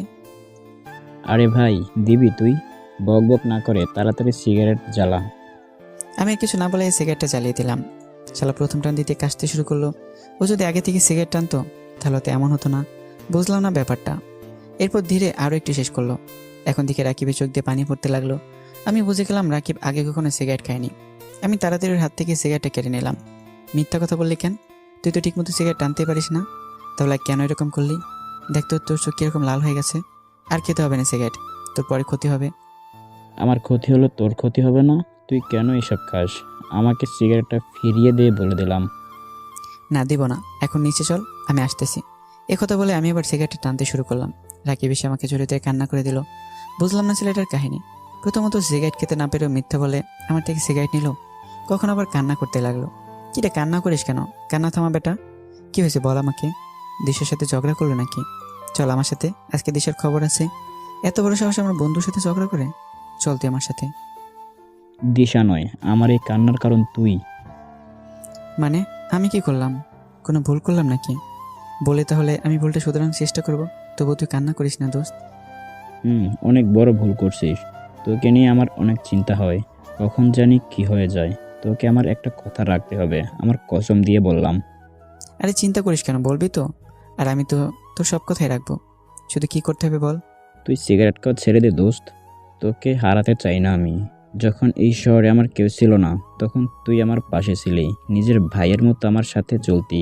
আমি চাই না তোর কিছু হোক। আমি দিশার চাইতে তোকে বেশি ভালোবাসি দোস্ত। দিশা গেলেও ওর মতো আরও অনেক মেয়ে পাবো, কিন্তু তোর মতো বন্ধু পাবো না। আর আমি দিশাকে ভালোবাসি না যে তা নয়, আমি দিশাকে অনেক ভালোবাসি, কিন্তু তোর থেকে কম। আর আমি কখনোই সিগারেট খাই নাই। সিগারেটের ধোঁয়া আমার নাকে লাগলে চোখ লাল হয়ে যায়, এরপর চুলকাতে শুরু করে। ভীষণ ভয় পাই সিগারেটের গন্ধটাকে। প্লিজ দোস্ত, এসব খাওয়া ছেড়ে দে। আমি চাই না তোর কিছু হোক, তোকে হারাতে চাই না। কান্না করতে করতে কথাগুলো বললো রাকিব। আরে পাগল তুই, এত ইমোশনাল কেন? এখন থেকে তোকে কথা দিলাম আর কখনো এইসব খাবো না। এখন কান্না থামা বেটা, মেয়েদের মতো কান্না করতে হবে। আর আমি কোথাও যাব না তোকে ছেড়ে। তবে বাসর ঘর হলে ভিন্ন কথা। আমার কথা শুনে রাকিব আওয়াজ করে হেসে দিল। আমি রাকিবকে হাসানোর জন্যই কথা বলেছি। এরপর সিগারেটটা ফেলে দিয়ে রাকিবকে নিয়ে নিচে চলে আসলাম। এরপর দুজন পাশাপাশি ভালোভাবে ফ্রেশ হয়ে নিলাম, যাতে সিগারেটের গন্ধ আমাদের শরীরে না থাকে। এরপর সবাই মিলে ড্রয়িং রুমে বসে পড়লাম। অর্পাও ছিল আমাদের সাথে। রাকিব বলতে শুরু করলো, তুই বিদেশে যাওয়ার 2 দিন আগে আমি অফিসে বসে দিশার ফটোগুলো দেখতেছি। ওই সময় ঈশিতা ম্যাম আমাকে তার কেবিনে যেতে বলল। আমি চলে গেলাম ম্যামের কেবিনে। যখন ভিতরে গেলাম তখন দিশিতা ম্যাম আমাকে বলল, রাকিব সাহেব, আপনি অফিস টাইমে বসে কার ফটো দেখতেছেন? মেয়েটাকে? আপনি কিভাবে দেখলেন ম্যাম? আমি সিসি ক্যামেরায় দেখেছি। ভয় নেই, বলেন মেয়েটা আপনার কি হয়? আমি কিছু মাইন্ড করব না। আর আপনি দাঁড়িয়ে না থেকে বসেন আর এই টিস্যু নেন। এই এসির মধ্যেও ঘামাচ্ছেন কেন? বললাম তো ভয় পেতে হবে না, ফ্রেন্ড হিসাবে বলুন। আসলে আমি ওই মেয়েটাকে অনেক ভীষণ ভালোবাসি, কিন্তু কখনো বলে উঠতে পারিনি, আর কখনো বলতে পারবো কিনা জানি না। তখন ঈশিতা ম্যাম আমার হাত থেকে মোবাইলটা নিয়ে দিশার ফটোগুলো দেখতে লাগলো। এরপর ঈশিতা ম্যাম বলল, আমি যা ভেবেছিলাম তাই হলো। এই মেয়েটার নাম হলো দিশা, আমার বেস্ট ফ্রেন্ড, অনেক ভালো একটা মেয়ে। কিন্তু আপনি ওর ফটো কোথায় পেলেন আর কিভাবে চিনেন? আমি ফেসবুক থেকে ওর ফটোগুলো পেলাম, আর আপনার কাছে এখন ওর নামটা জানতে পারলাম। আমি ওর নামটাও জানতাম। ওর ফেসবুক আইডির নাম ছিল নীল প্রজাপতি। আর ওকে সবসময় আমার বাড়ির সামনে দিয়ে কলেজে যেতে দেখতাম, কিন্তু ভয়ে কখনো কথা বলে উঠতে পারি নাই। আপনার বেস্ট ফ্রেন্ডকে মনে হয় আর আমার পাওয়া হবে না। কেন পাওয়া হবে না? আপনি কি ওকে বিয়ে করতে চান? নির্ভয়ে বলুন, সব কিছু আমি দেখছি। তা তো অবশ্যই চাই, কিন্তু আপনার ফ্রেন্ডকে রাজি হবে? দূর থেকে ভালোবেসে গেলেই কি হয়? আরে আপনি চিন্তা করছেন কেন? মনে করুন এখন থেকে আপনার এই বোন আপনার বিয়ের দায়িত্ব নিল। কি দিবেন না আপনার বোনকে আপনার বিয়ের দায়িত্ব? ঈশিতার কথা শুনে আমি অনেক অবাক হলাম। আমি ভাবতে থাকলাম, এই মেয়েটা এরকম কেন? আমার সাথে কি সুন্দর আচরণ করছে, কিন্তু তোর সাথে খারাপ আচরণ করে কেন? মেয়েটাকে দেখতে তো খারাপ মনে হয় না। তারপর কি হলো? এরপর আমি ঈশিতা ম্যামকে দায়িত্ব দিয়ে দিলাম, আর উনি বলেছে দিশার সাথে নাকি আমার কথা বলিয়ে দিবে। এরপর আমি ওখান থেকে চলে আসলাম। বাকিটা দিশার থেকে শুনিনি। দিশা, বাকিটুকু বলো প্লিজ। আমার সত্যিটা যেন খুবই দরকার। আমি এসব কিছুর মূল কারণ জানতে চাই। বলছি। তুমি বিদেশ যাওয়ার 2 দিন আগে ঈশিতা আমাদের বাড়িতে আসে। আমি কলেজে যাওয়ার জন্য প্রস্তুত হচ্ছি, ওই সময় ঈশিতা আমার কাছে আসলো। কি রে ঈশিতা, কখন আসলি? এখানে আয়, বস। এসেছি, তোর জন্য একটা খবর আছে। আজকে আর কলেজে যেতে হবে না। আরও এমন একটা খবর দেব তুই ভাবতেও পারবি না। তোর জন্য 2টা নিউজ আছে। কি নিউজ শুনি? তাও আবার একটা না, 2টা নিউজ আছে? কিন্তু কলেজে তো যেতে হবে, গুরুত্বপূর্ণ কাজ আছে। আরে ছাড় তো কাজ। আজকে না গেলে কিচ্ছু হবে না। এখন বলতেছি সব শোন। তোকে একটা ছেলে ভালোবাসে। ছেলেটা ভীষণ হ্যান্ডসাম, আমার অফিসেই কাজ করে। আর বড় কথা হচ্ছে ও জনের বেস্ট ফ্রেন্ড। অনেক ভালো ছেলে। আমি যতটুকু জানি আর এই পৃথিবীতে কেউ নেই। তোকে ভীষণ সুখে রাখবে। রাজি হয়ে যা দোস্ত। আমি বিয়ের সব কিছু ব্যবস্থা করছি, শুধু শুধু রাজি হলেই হবে। আর রাজি না হয়েও পারবি না। ছেলে কিন্তু অনেক সুন্দর আর ভালো। হুম, সবই বুঝলাম, কিন্তু আমাকে দেখলো কিভাবে? আর ছেলেটার নাম কি? তুই নাকি প্রতিদিন কলেজে যাওয়ার সময় ওর বাড়ির সামনে দিয়েই যাইতি। তখন থেকে তোকে ভালোবেসে ফেলছে। আর ফেসবুক থেকে তোর অনেকগুলো ফটো নিয়েছে। আর ছেলেটার নাম রাকিব। কিন্তু কিভাবে সম্ভব? কেন সম্ভব নয়? ও তোর জন্য একদম পারফেক্ট। আর বললাম না তোকে দারুণ একটা খবর দিব, তা হলো আমিও জনিকে ভালোবাসি। ওমা, তাই নাকি? তা কবে থেকে ভালোবাসিস? তাহলে এত এইভাবে অবহেলা করলি কেন? কেন এত অপমান করলি? জানিস, ছেলেটা ভীষণ ভালো। আমি ওকে একদিন ভালোবাসার কথা বললাম, কিন্তু জনি আমাকে তখন গ্রহণ করে নেয়। আর একমাত্র কারণ, সে তোকে নিজের জীবনের চাইতেও বেশি ভালোবাসতো। আর এখনও বাসে, শুধু তুই বুঝিস না জনির ভালোবাসা। এত অবহেলা অপমান করার পরেও কেন জনি তোর কাছে পড়ে আছে জানিস? শুধু তোকে ভালোবাসে বলে, কিন্তু তার প্রতিদানে ছেলেটাকে কি দিলি? শুধু অবহেলা আর অপমান ছাড়া। তাই এখনও সময় আছে, জনির কাছে ক্ষমা চেয়ে নে, আর একসাথে নতুন জীবন শুরু কর। ক্ষমা তো চাইবো, কিন্তু এখন না। ওর জন্মদিনে ওকে সারপ্রাইজটা দিব। জনের জন্মদিনে আমার ভালোবাসা হবে ওর প্রথম উপহার। সব কিছু ভুলে কাছে টেনে নেব, আর কখনো কষ্ট দিব না। শুধু দিনটার অপেক্ষায় আছি। তাই ভালো। কিন্তু হঠাৎ করে এত পরিবর্তন আসলো কোথায় থেকে? কি হয়েছে একটু বলবি প্লিজ? যে তুই কিনা জনির নাম সন্ধির আগে আগুন হয়ে যেতি, আজ সেই তুই কিভাবে এত বদলে গেলি? নিশ্চয়ই কোনো কারণ আছে। কারণটা কি বলবি প্লিজ? সময় হলে ঠিকই সব জানতে পারবি। এখন রেডি হয়ে নে, আজকে আমার সাথে তোকে যেতে হবে। রাকিব তোর জন্য অপেক্ষা করছে। এরপর আমার সাথে রাকিবের পরিচয় করিয়ে দেয় ঈশিতা। জানো জনি, তোমার থেকে দূরে যেতে চাইনি। যখন শুনলাম ঈশিতাও তোমাকে ভালোবাসে, তখন তোমার থেকে দূরে চলে যাওয়ার চেষ্টা করতে লাগলাম। আমি তোমাদের ভালোবাসার মাঝে কাটা হতে চাইনি, তাই তো তোমাকে কিছু না বলে চলে গেলাম অনেক দূরে। রাকিব তোমার বেস্ট ফ্রেন্ড, তাই তো ওকে বিয়ে করতে রাজি হয়ে গেলাম।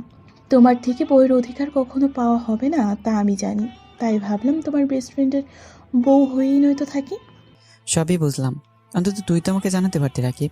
আমি যদি জানতাম তাহলে সত্যি সব কিছু জানাতাম। আমি তো জানতাম না যে তুই দিশাকে চিনিস, আর তোদের এরকম একটা সম্পর্ক ছিল তাও জানতাম না। আর বড় কথা, তুই তো ঈশিতাকে কিছু না বলেই চলে গেলি বিদেশে। একবারও জানানোর দরকার মনে করলি না? কিন্তু আমি একটা বিষয় বুঝতে পারছি না, ঈশিতার এত পরিবর্তন হলো কেন? এর পিছনে কোনো কাহিনী আছে? আচ্ছা দোস্ত, তাহলে এখন উঠি, অনেক সময় হয়ে গেছে। ঠিক আছে, আমি কালকে অফিসে যেতে পারবো না। দিশার সাথে একটু সময় কাটাতে চাই। প্লিজ দোস্ত, শুধু কালকের জন্য ছুটি চাই। শুধু কালকে না, তোকে 1 সপ্তাহ ছুটি দিলাম, যতবারই সময় কাটা, তবে ছুটি শেষে চলে আসিস। দিশার খেয়াল রাখিস, কখনো কষ্ট দিস না। আর দিশা, আমার বন্ধুটা কিন্তু সাদাসিধে আর ইমোশনাল, তাই কখনো কেউ অবহেলা বা ইগনোর করো না। হুম। আর তুমি আমাকে ক্ষমা করে দিও জনি। জানি আমার এই অপরাধের ক্ষমা নেই। এসে থেকে আর কষ্ট না দিয়ে কাছে টেনে নাও। অনেক কষ্টে আছে মেয়েটা। তুমি তো জানো, প্রিয় মানুষটির দেওয়া অবহেলা মৃত্যুর সময়। যদি বেশি ইগনোর করো ঈশিতাকে, তাহলে জীবনের তরে হারিয়ে ফেলতে পারো। আরে ক্ষমার কি আছে? আমি তো চাইতাম তোমার জীবনে এমন কেউ আসুক যে সবসময় তোমাকে ভালোবাসবে, সুখে রাখবে। আর দেখো, পেয়েও গেলে বিশ্বস্ত মানুষটাকে, আর রাকিবও পেয়ে গেল তার ভালোবাসার মানুষটিকে। হুম। আর আমাদের বাড়ি আবার আসবে কিন্তু। পরের বার যেন ঈশিতাকে সাথেই দেখি। দেখবো। তাহলে এখন আমি আসি। এরপর অর্পাকে নিয়ে চলে এলাম বাড়িতে। তবে আজকে আমি ভীষণ খুশি। ঈশিতা আমাকে আরও 4 বছর আগে থেকে ভালোবাসতো, কিন্তু এত তাড়াতাড়ি ঈশিতাকে কাছে টেনে নিলে হবে না। ওকে ভালোভাবে বুঝতে হবে আপনজনের অবহেলা সহ্য করা কতটা যন্ত্রণাদায়ক। এরপর আমি ফোন করে বলে দিলাম অফিস যেন আজকে 4টায় ছুটি দেয়। ভালো লাগছে না তাই রুমে বসে আছি। হঠাৎ কোত্থেকে ঈশিতা আমার রুমে এসে হাজির। আপনি এখানে কেন? চলে যান আমার রুম থেকে। আপনাকে দেখলাম আমার শরীর জ্বালা করে, অসহ্য লাগে আপনাকে। কি চান এখানে? এইভাবে কথা বলছো কেন? আমি তো তোমার বউ। মাফ করে দাও না প্লিজ আমাকে। কখনো তোমাকে কষ্ট দিব না। ভীষণ ভালোবাসি তোমায়। তোমাকে ছাড়া আমার একটা দিনও ভাবা কষ্টকর। তোমাকে যে হৃদয়ে গোপনে কুঠিরিতে বেঁধে ফেলেছি। যদি দূরে যেতে চাও তাহলে আমার কলিজা ছিঁড়ে যেতে হবে। তখন হয়তো আমি একটা জীবন্ত লাশ হয়ে যাব। মাফ করবো? তারপর আপনাকে? অসম্ভব। কখনো আমি আপনাকে ক্ষমা করব না। আর কি বলেন, ভালোবাসেন আমাকে? ভীষণ হাসি পাচ্ছে আপনার কথা শুনে। হঠাৎ কোত্থেকে এত ভালোবাসার উৎপত্তি ঘটলো? আমি একদিন একজনকে ভীষণ ভালোবাসতাম, তাকেও যত্ন সহকারে রেখেছিলাম হৃদয়ের গোপন কুঠুরিতে। কিন্তু কি পেলাম তার কাছ থেকে? দিন শেষে অবহেলা আর অপমান হলো আমার পথ চলার সাথী। আর আমি এখন জীবন্ত লাশ হয়ে জীবনযাপন করতেছি। তাই কাউকে আর জীবনের সাথে মেশাতে পারবো না। ভালোবাসা সবার জীবনে একবারই আসে, আমারও ছিল, কিন্তু তা আজকে লাশ হয়ে গেছে। প্লিজ আমাকে ক্ষমা করে দাও। আমি আসলে বুঝতে পারি নাই। ভীষণ ভালোবাসি তোমাকে। আমি আমার ভুল বুঝতে পেরেছি। তোমার সাথে খারাপ ব্যবহার করা ঠিক হয়নি। এখন যদি আমাকে ক্ষমা না করো তাহলে আমাকে চিরতরে হারাবে। তুমি আমাকে ছেড়ে কয়েক বছর দূরে ছিলে। আমি কিন্তু চিরতরের জন্য দূরে চলে যাব, এমন দূরে যেখানে গেলে কেউ আর কখনো ফিরতে পারবে না। ফুপিয়ে ফুপিয়ে কান্না করতে করতে বলল ঈশিতা, আমার হাতটা ছাড়ুন। যখন খারাপ ব্যবহার করেছেন তখন বোঝার কথা ছিল, এখন না। আরে কোথায় যাবেন? চিরতরের জন্য দূরে? তো চলে যান, কে আটকে রেখেছে? আমার হাত ছাড়ুন। না, আমি তোমার হাত ছাড়বো না। আগে বলো ভালোবাসি। আপনাকে বলছি হাত ছাড়তে। হাত ছাড়ুন, না আমি কিছু একটা করে ফেলবো। যত কিছুই হোক, আমি তোমার হাত ছাড়বো না। ছাড়বেন না তো? বললাম তো ছাড়বো না। আমি জোর করে হাতটা ছাড়িয়ে ঠাস করে ঈশিতার গালে 2টা থাপ্পড় মারলাম। ঈশিতা হয়তো আমার থেকে এরকম কিছু আশাই করেনি। ওই, তোর সমস্যা কি? আমি তোর মতো মেয়েকে ভালোবাসি না, আমি অর্পাকে ভালোবাসি। আর আগে তুই আমাকে এই বাড়ি ছেড়ে চলে যেতে বলতি না? আর এখন তুই যদি চাস আমি এই বাড়িতে থাকি, তবুও থাকবো না। এখন দূর হয়ে যা আমার সামন থেকে। আমার সামনে আসার চেষ্টা করবি না, তখন কিন্তু আরও খারাপ হবে তোর সাথে। যত সব নষ্ট মেয়ে কোথাকার। আমার কথা শুনে মেয়েটা আর এখানে দাঁড়াতে পারলো না, কান্না করতে করতে চলে গেল। এখন আমার নিজেরই কান্না আসতে লাগলো। মেয়েটাকে এইভাবে মারা ঠিক হয়নি, তারপর অনেকটা জোরেই লেগেছে। ও তো ঠোঁট কেটে রক্ত বেরোতে লাগলো মেয়েটার। কথাগুলো ভাবতে কান্না চলে এলো। আমি কান্না করতে লাগলাম। সরি সীতা, তোমাকে এভাবে কষ্ট দিতে চাইনি, কিন্তু আমারও যে কিছু করার নেই। ভালোবাসা মায়াজালে বন্ধে আমি নিজেকে নিজেই বলতে লাগলাম। তবে মেয়েটা শেষ কথাটায় আমাকে বেশি ভাবাচ্ছে। ওকে চিরতরের জন্য হারাতে হবে। তবে কি মেয়েটাও নিজের কোনো ক্ষতি করবে না তো? না, এই মেয়েটাকে চোখে চোখে রাখতে হবে, কোনো ক্ষতি হতে দেওয়া যাবে না। আর কোনো কিছু না ভেবে একটু ঘুমানোর চেষ্টা করলাম। ঘুম কিছুতে আসছে না, কি জানি মেয়েটা কি করতেছে। আমি শোয়া থেকে উঠে ধীরে ধীরে ঈশিতার রুমের দিকে এগোতে লাগলাম। দরজার কাছে এসে ভিতরে তাকে দেখে মেয়েটা শুয়ে আছে। একটু কাছে গিয়ে মোবাইলের ফ্ল্যাশ লাইট চালিয়ে দেখি মেয়েটার চোখ দুটো ফুলে আছে। ওকে দেখে বুকের ভিতরটায় ঝড় শুরু হয়ে গেল, মনে হয় অনেক কান্না করছে। মোবাইলের লাইটের আলো চোখে পড়তে ঈশিতার ঘুম ভেঙে গেল। আমাকে দেখে এক প্রকার জড়িয়ে ধরলো। আমি কিছুক্ষণ সময় চুপ করে রইলাম। এরপর বললাম, আমাকে ছাড়েন। এভাবে জড়িয়ে ধরেছেন কেন? জড়িয়ে ধরে রেখে ঈশিতা বলতে লাগলো, না, ছাড়বো না। ছেড়ে দিলেই আমাকে ছেড়ে অনেক দূরে চলে যাবে। আমি তো কখনো হতে দিব না। ভীষণ ভালোবাসি তোমায়। যদি কখনো দূরে যাও তাহলে আমি সত্যিই মারা যাব। জানো, আজকে তোমার থাপ্পড় দেওয়াতে কষ্ট পাই নাই, কষ্ট পাইছি তোমার কথাগুলোতে। প্লিজ আমাকে মাফ করে দাও। কখনো তোমাকে ভুলতে পারবো না। আর যদি দূরে যেতে চাও তাহলে আগে আমাকে শেষ করে দাও, তারপরে চলে যেও। যত কিছু ভুলে আমাকে কাছে টেনে নাও। ফুপিয়ে ফুপিয়ে কান্না করছে ঈশিতা আর কথাগুলো বলছে। আচ্ছা যাবো না, এখন ঘুমাও, শুভরাত্রি। এবার আমি ঈশিতার কাছ থেকে নিজেকে ছাড়িয়ে নিচে চলে আসলাম। আমার রুমে এসে শুয়ে পড়লাম। সকালবেলা ঘুম থেকে উঠে আমি চমকে গেলাম। ঈশিতা আমাকে জড়িয়ে ধরে শুয়ে আছে। মেয়েটার দিকে তাকে দেখি ঠোঁটের কোণে এখনো রক্তের ছাপ লেগে আছে আর গালে আছে 5 আঙ্গুলের দাগ। মেয়েটাকে আজকে ভীষণ মায়াবী লাগছে। অন্যরকম একটা মায়া কাজ করছে ওর মুখে। ওর মায়া ভরে মুখটা আমাকে ওর দিকে টানছে। তবুও নিজেকে সামলে নিয়ে ঈশিতাকে ডাকতে লাগলাম। ঈশিতা, এই ঈশিতা ওঠো, এখানে কেন আসলে? আরে ছাড়ো আমাকে, অনেক বেলা হয়েছে, তাড়াতাড়ি উঠে পড়ো। ঈশিতা উঠে দেখেও আমার বুকে মাথা দিয়ে শুয়েছে। আমাকে দেখে ভীষণ লজ্জা পেল ঈশিতা। আর আমার মুখে তুমি ডাকটা শুনে ঈশিতা অনেকটা বিস্মিত হলো। এবার আমাকে ছেড়ে ঈশিতা দৌড়ে চলে গেল। এরপর আমি ফ্রেশ হয়ে নাস্তা করতে চলে গেলাম। নিচে ঈশিতা আর অর্ক দুজনে বসে গল্প করছে। আমি গিয়ে তাদের সাথে আড্ডাতে বসে পড়লাম। অনেক মজা হয়েছে। তবে ঈশিতাকে আজকে ভীষণ খুশি দেখাচ্ছে। মেয়েরা বেশি খুশি চায় না, শুধু নিজের ভালোবাসা মানুষের কাছ থেকে একটু ভালোবাসা পেলেই তাদের জন্য যথেষ্ট। ঈশিতাও তার ব্যতিক্রম নয়। ঈশিতা কেন এত খুশি তা তো আমি জানি। এরপর সবাই মিলে নাস্তা করে নিলাম। নাস্তা শেষ করে আমি রুমে চলে আসলাম। অফিসে যাবো তাই রেডি হতে লাগলাম। হঠাৎ করে অর্পা আমার রুমে চলে এলো। কিছু বলবে নাকি অর্পা? আমি অফিসে যাব, কিছু প্রয়োজন হলে বলো। না, আমার কিছু প্রয়োজন নেই। তোমাকে একটা কথা বলতে চাই। আমি আর এখানে থাকতে পারবো না। বলো, কি বলবে? আর থাকবে না কেন? ঈশিতা কি কিছু বলেছে? তাহলে আমাকে বলো, তোমার সাথে কি খারাপ ব্যবহার করেছে? না, ঈশিতা কিছু বলে নাই। জানো, ঈশিতা খুব ভালো মেয়ে। আসলে আম্মু ফোন করেছে, আমাকে বাড়িতে যেতে বলেছে। আমার নাকি বিয়ে ঠিক করেছে। বিয়েতে আব্বু আম্মু সবাই রাজি আছে। আর আমার বিয়ের মধ্যে দিয়েই তারা আবার এক করতে পারবো। আর এর জন্য আমাকে যা করতে হয় করব। তবুও আব্বু আম্মুকে এক করবই। যদি এর জন্য আমাকে বিয়ে করতে হয় তাতেও আমি রাজি আছি। আমি সব সময় তাদের সুখে দেখতে চাই। আর তোমাকে এটাই বলতে এসেছি। আমি সব কিছু গুছিয়ে নিয়েছি। তুমি প্লিজ আমাকে বাস স্ট্যান্ডে দিয়ে আসো। ও, তা কবে ঠিক করলো বিয়ে? যদি তোমার বিয়ে করাতে আন্টি আঙ্কেল আবার এক হয় তাতে সমস্যা নেই, কিন্তু ছেলেটা কে, কীরকম ছেলে স্বভাব? আর এখনই যেতে হবে নাকি? ছেলেটা খুব ভালো। আর ও হচ্ছে আমার মামাতো ভাই, আমার সমবয়সী। আব্বু আম্মু সবাই রাজি। আমি সব সময় তাদের হাসি খুশি দেখতে চাই। আর বিয়েটা কবে আমাকে এখনো বলে নাই, শুধু তাড়াতাড়ি বাড়ি ফিরতে বলেছে। তাহলে ভালোই হবে। আচ্ছা তুমি যাও, আমি রেডি হয়ে আসছি। আমি ভালোভাবে রেডি হয়ে নিলাম। এরপর নিচে এসে বসে রইলাম। অল্প এখনও আসেনি। নিচে ঈশিতাও বসে আছে। আমি ঈশিতাকে শুনে শুনে বলতে লাগলাম, আন্টি, আমি আজকে অর্পর সাথে চলে যাচ্ছি। আবার কখনো এই বাড়িতে আসা হবে জানি না, তবে ভালো থাকবেন সবাই। আর কি একজন আসে এই বাড়িতে, তাকে বলে দিন আমি আর ফিরবো না। আমাকে দেখলে তো আবার তার সহ্য হয় না। ওইখানে অর্পাকে বিয়ে করে নেব, আমাদের বাচ্চা হলে তবেই ফিরবো। কথাগুলো ঈশিতাকে শুনে শুনেই বললাম, যাতে ঈশিতা রাগ করে। আসলে আমার এরকম কোনো চিন্তাভাবনা ছিল না।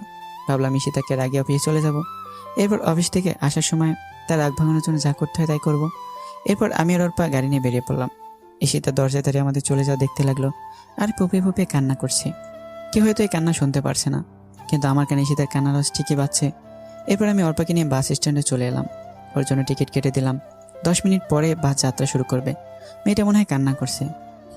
ঠিকই ধরেছি, কিন্তু আমাকে বসতে দিল না। আমি গিয়ে অর্পার পাশে দাঁড়ালাম। অর্পা আমার দিকে তাকিয়ে বলতে লাগলো, জানো জনি, আমি যাকে নিজের চাইতে বেশি ভালোবাসি সেটা হলে তুমি। ভীষণ ভালোবাসি তোমায়। ইংল্যান্ডে প্রথম তোমার সাথে আমার পরিচয় হয় নাই। আমি তোমাকে আগে থেকেই চিনতাম। এখন হয়তো প্রশ্ন রয়ে গেল, আমি তোমাকে কিভাবে চিনি। ফেসবুকে আমার একজন প্রিয় রাইটার ছিল, অনেক ভালোবাসতাম তার গল্পগুলোকে। কিন্তু হঠাৎ ওই আইডিটা থেকে গল্প আসা বন্ধ হয়ে যায়। অনেক দিন ফেসবুকে শুধু ওই আইডিটা খুঁজেছি। এইভাবে 1 বছর পার হয়ে গেল। এরপর তুমি আমার সাথে ইংল্যান্ডে জব নাও। এরপর আমরা ভালো বন্ধু হয়ে উঠি। তো একদিন তোমার মোবাইলে একটা ফোন এসেছিল। তুমি তখন বসের কেবিনে ছিলে। আমি ফোনটা রিসিভ করার আগেই কেটে যায়। তো আমি তোমার মোবাইলে ফেসবুক দেখতে পেলাম, ভাবলাম তোমার সাথে অ্যাড হয়নি। যখন তোমার মোবাইল থেকে ফেসবুকে ঢুকলাম তখন কিছু সময়ের জন্য নিশ্চুপ হয়ে গেলাম, কারণ এতগুলো দিন ধরে যে আইডিটা খুঁজেছি ওইটা তোমার আইডি ছিল। জানো, ভীষণ ভালোবাসতাম তোমায়, কিন্তু তুমি এখন অন্য কারো। সব কিছু তো আর চাইলেই পাওয়া যায় না। আচ্ছা, তোমার কাছে শেষ একটা জিনিস চাইবো, দিবে? কিছুক্ষণ চুপ থেকে বললাম, বলো কি চাই তোমার। আমারও সাধ্য থাকলে অবশ্যই দেব। কথাগুলো বলার সময় অর্পার চোখে জল দেখতে পেলাম। আমার জন্য না হয় নতুন করে গল্প লেখা শুরু করো। তোমার পাশে থাকতে পারবো না জানি, তবে তোমার গল্পগুলো আমার কাছে স্মৃতি হিসেবে রয়ে যাবে। প্লিজ জনি, আমার শেষ ইচ্ছেটা পূরণ করো। আবার লিখবো গল্প, শুধু আমার বন্ধুটার জন্যই নতুন করে সব কিছু শুরু। তোমাকে ভীষণ মিস করবো অর্পা। আর কান্না করছো কেন? আমি তো সবসময় তোমার পাশে আসি বন্ধু হিসেবে। নিয়তি চাইলে আবার দেখা হবে আমাদের। আর আমার সাথে যোগাযোগ রাখবা কিন্তু, জামাকে পেয়ে আমাকে আবার ভুলে যেও না। অর্পা চোখের পানিগুলো মুছে দিতে দিতেই বললাম। আমার কথাগুলো শুনে আবেগের বসে আমাকে জড়িয়ে ধরলো অর্পা, আর কান্নার গতি আরও বাড়িয়ে দিল। আর আশেপাশে সবাই আমাদের দেখতে লাগলো।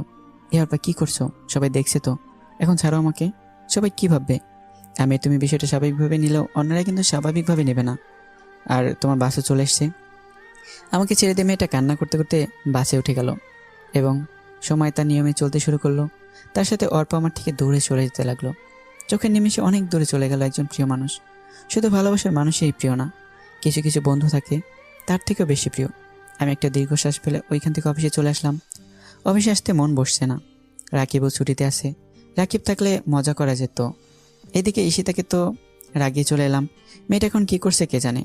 কোনো মতে দিনটা অফিসে কাটিয়ে দিলাম। সন্ধ্যার সময় বাড়ি ফেরার পর ঈশিতার জন্য একগুচ্ছ গোলাপ ফুল আর অনেকগুলো ডেয়ারি মিল্ক নিলাম। গোলাপ আর চকলেট ঈশিতার অনেক প্রিয়, তাই রাগ ভাঙানোর জন্য এইগুলো নিয়ে নিলাম। এরপর আমি বাসায় চলে এলাম, কিন্তু অবাক করার পুরো বিষয়, বাড়ি অন্ধকার। তাই আমি ধীরে ধীরে বাড়িতে ঢুকলাম। এরপর ঘরের বাতিগুলো চালু করলাম। কি ব্যাপার, বাড়িতে কাউকে দেখতে পাচ্ছি না। কোথায় গেল সবাই? আন্টি আঙ্কেলের রুমে গিয়েও দেখি তারা নেই। তাই আমি ঈশিতার রুমে গেলাম। রুমটা অন্ধকারে ছেয়ে আছে। এই অন্ধকার যেন আমাকে কিছু একটা ইঙ্গিত দিচ্ছে। আমি ঈশিতার রুমের বাতি দিলাম, কিন্তু ঈশিতাকেও দেখতে পাচ্ছি না। আজকে হলোটা কি? সবাই গেল কোথায়? হঠাৎ আমার চোখ গেল ঈশিতার রুমের টেবিলের উপরে রাখা একটা কাগজে কিছু একটা লেখা আছে। আমি কাগজটা হাতে নিয়ে পড়া শুরু করলাম। প্রিয় জনি, চিঠিটা যখন পাবে তখন হয়তো আমি চলে যাব অনেক দূরে। এখন আর কেউ তোমার ভালোবাসা পাওয়ার জন্য বসে থাকবে না, কেউ আর তোমাকে ডিস্টার্ব করবে না। একটা কথা কি জানো, কথাই আছে, মানুষ দাঁত থাকতে দাঁতের মর্ম বুঝে না। ঠিক তেমনই তুমি থাকতে তোমার ভালোবাসা আমি উপলব্ধি করতে পারি নাই। জানো, যখন তুমি একা বাড়ি ছেড়ে চলে গেছো তখন তেমন কষ্ট পাই নাই। চিঠিটা এক হাতে পড়ছি আর অন্য হাতে চোখের পানি মুছতেছি। কষ্ট পাইছি যখন তুমি আমাকে শুনিয়ে শুনিয়ে অর্পার সাথে চলে যাওয়ার কথা বলছো। জানো, এই দিনটাই আমার সবচেয়ে খারাপ দিন ছিল। তোমাকে অবহেলা করতে গিয়ে কখন যে ভালোবেসে ফেলেছি নিজের অজান্তে, তা ঠিক আমি নিজেই জানি না। এখন তুমি হয়তো ভাববে যে মেয়েটা তোমাকে এতটা অবহেলা আর অপমান করতো, সে আবার ভালোবাসে কিভাবে। তাহলে শোনো, তুমি যখন বিদেশে যাবে তার একদিন আগে আমি একটা খবর পাই। হয়তো ভাববে কি এমন খবর। আসলে ওই দিন যে আমি পার্টিতে ড্রিঙ্কস করে মাতাল হয়ে যাওয়াতে যে ছেলেটা আমার দুর্বলতার সুযোগ নিতে চেয়েছিল তার সাথেই আমার পথে দেখা হয়। মনে আছে তোমার? আমি ঠিক ওই 4 বছর আগের কথা বলছি।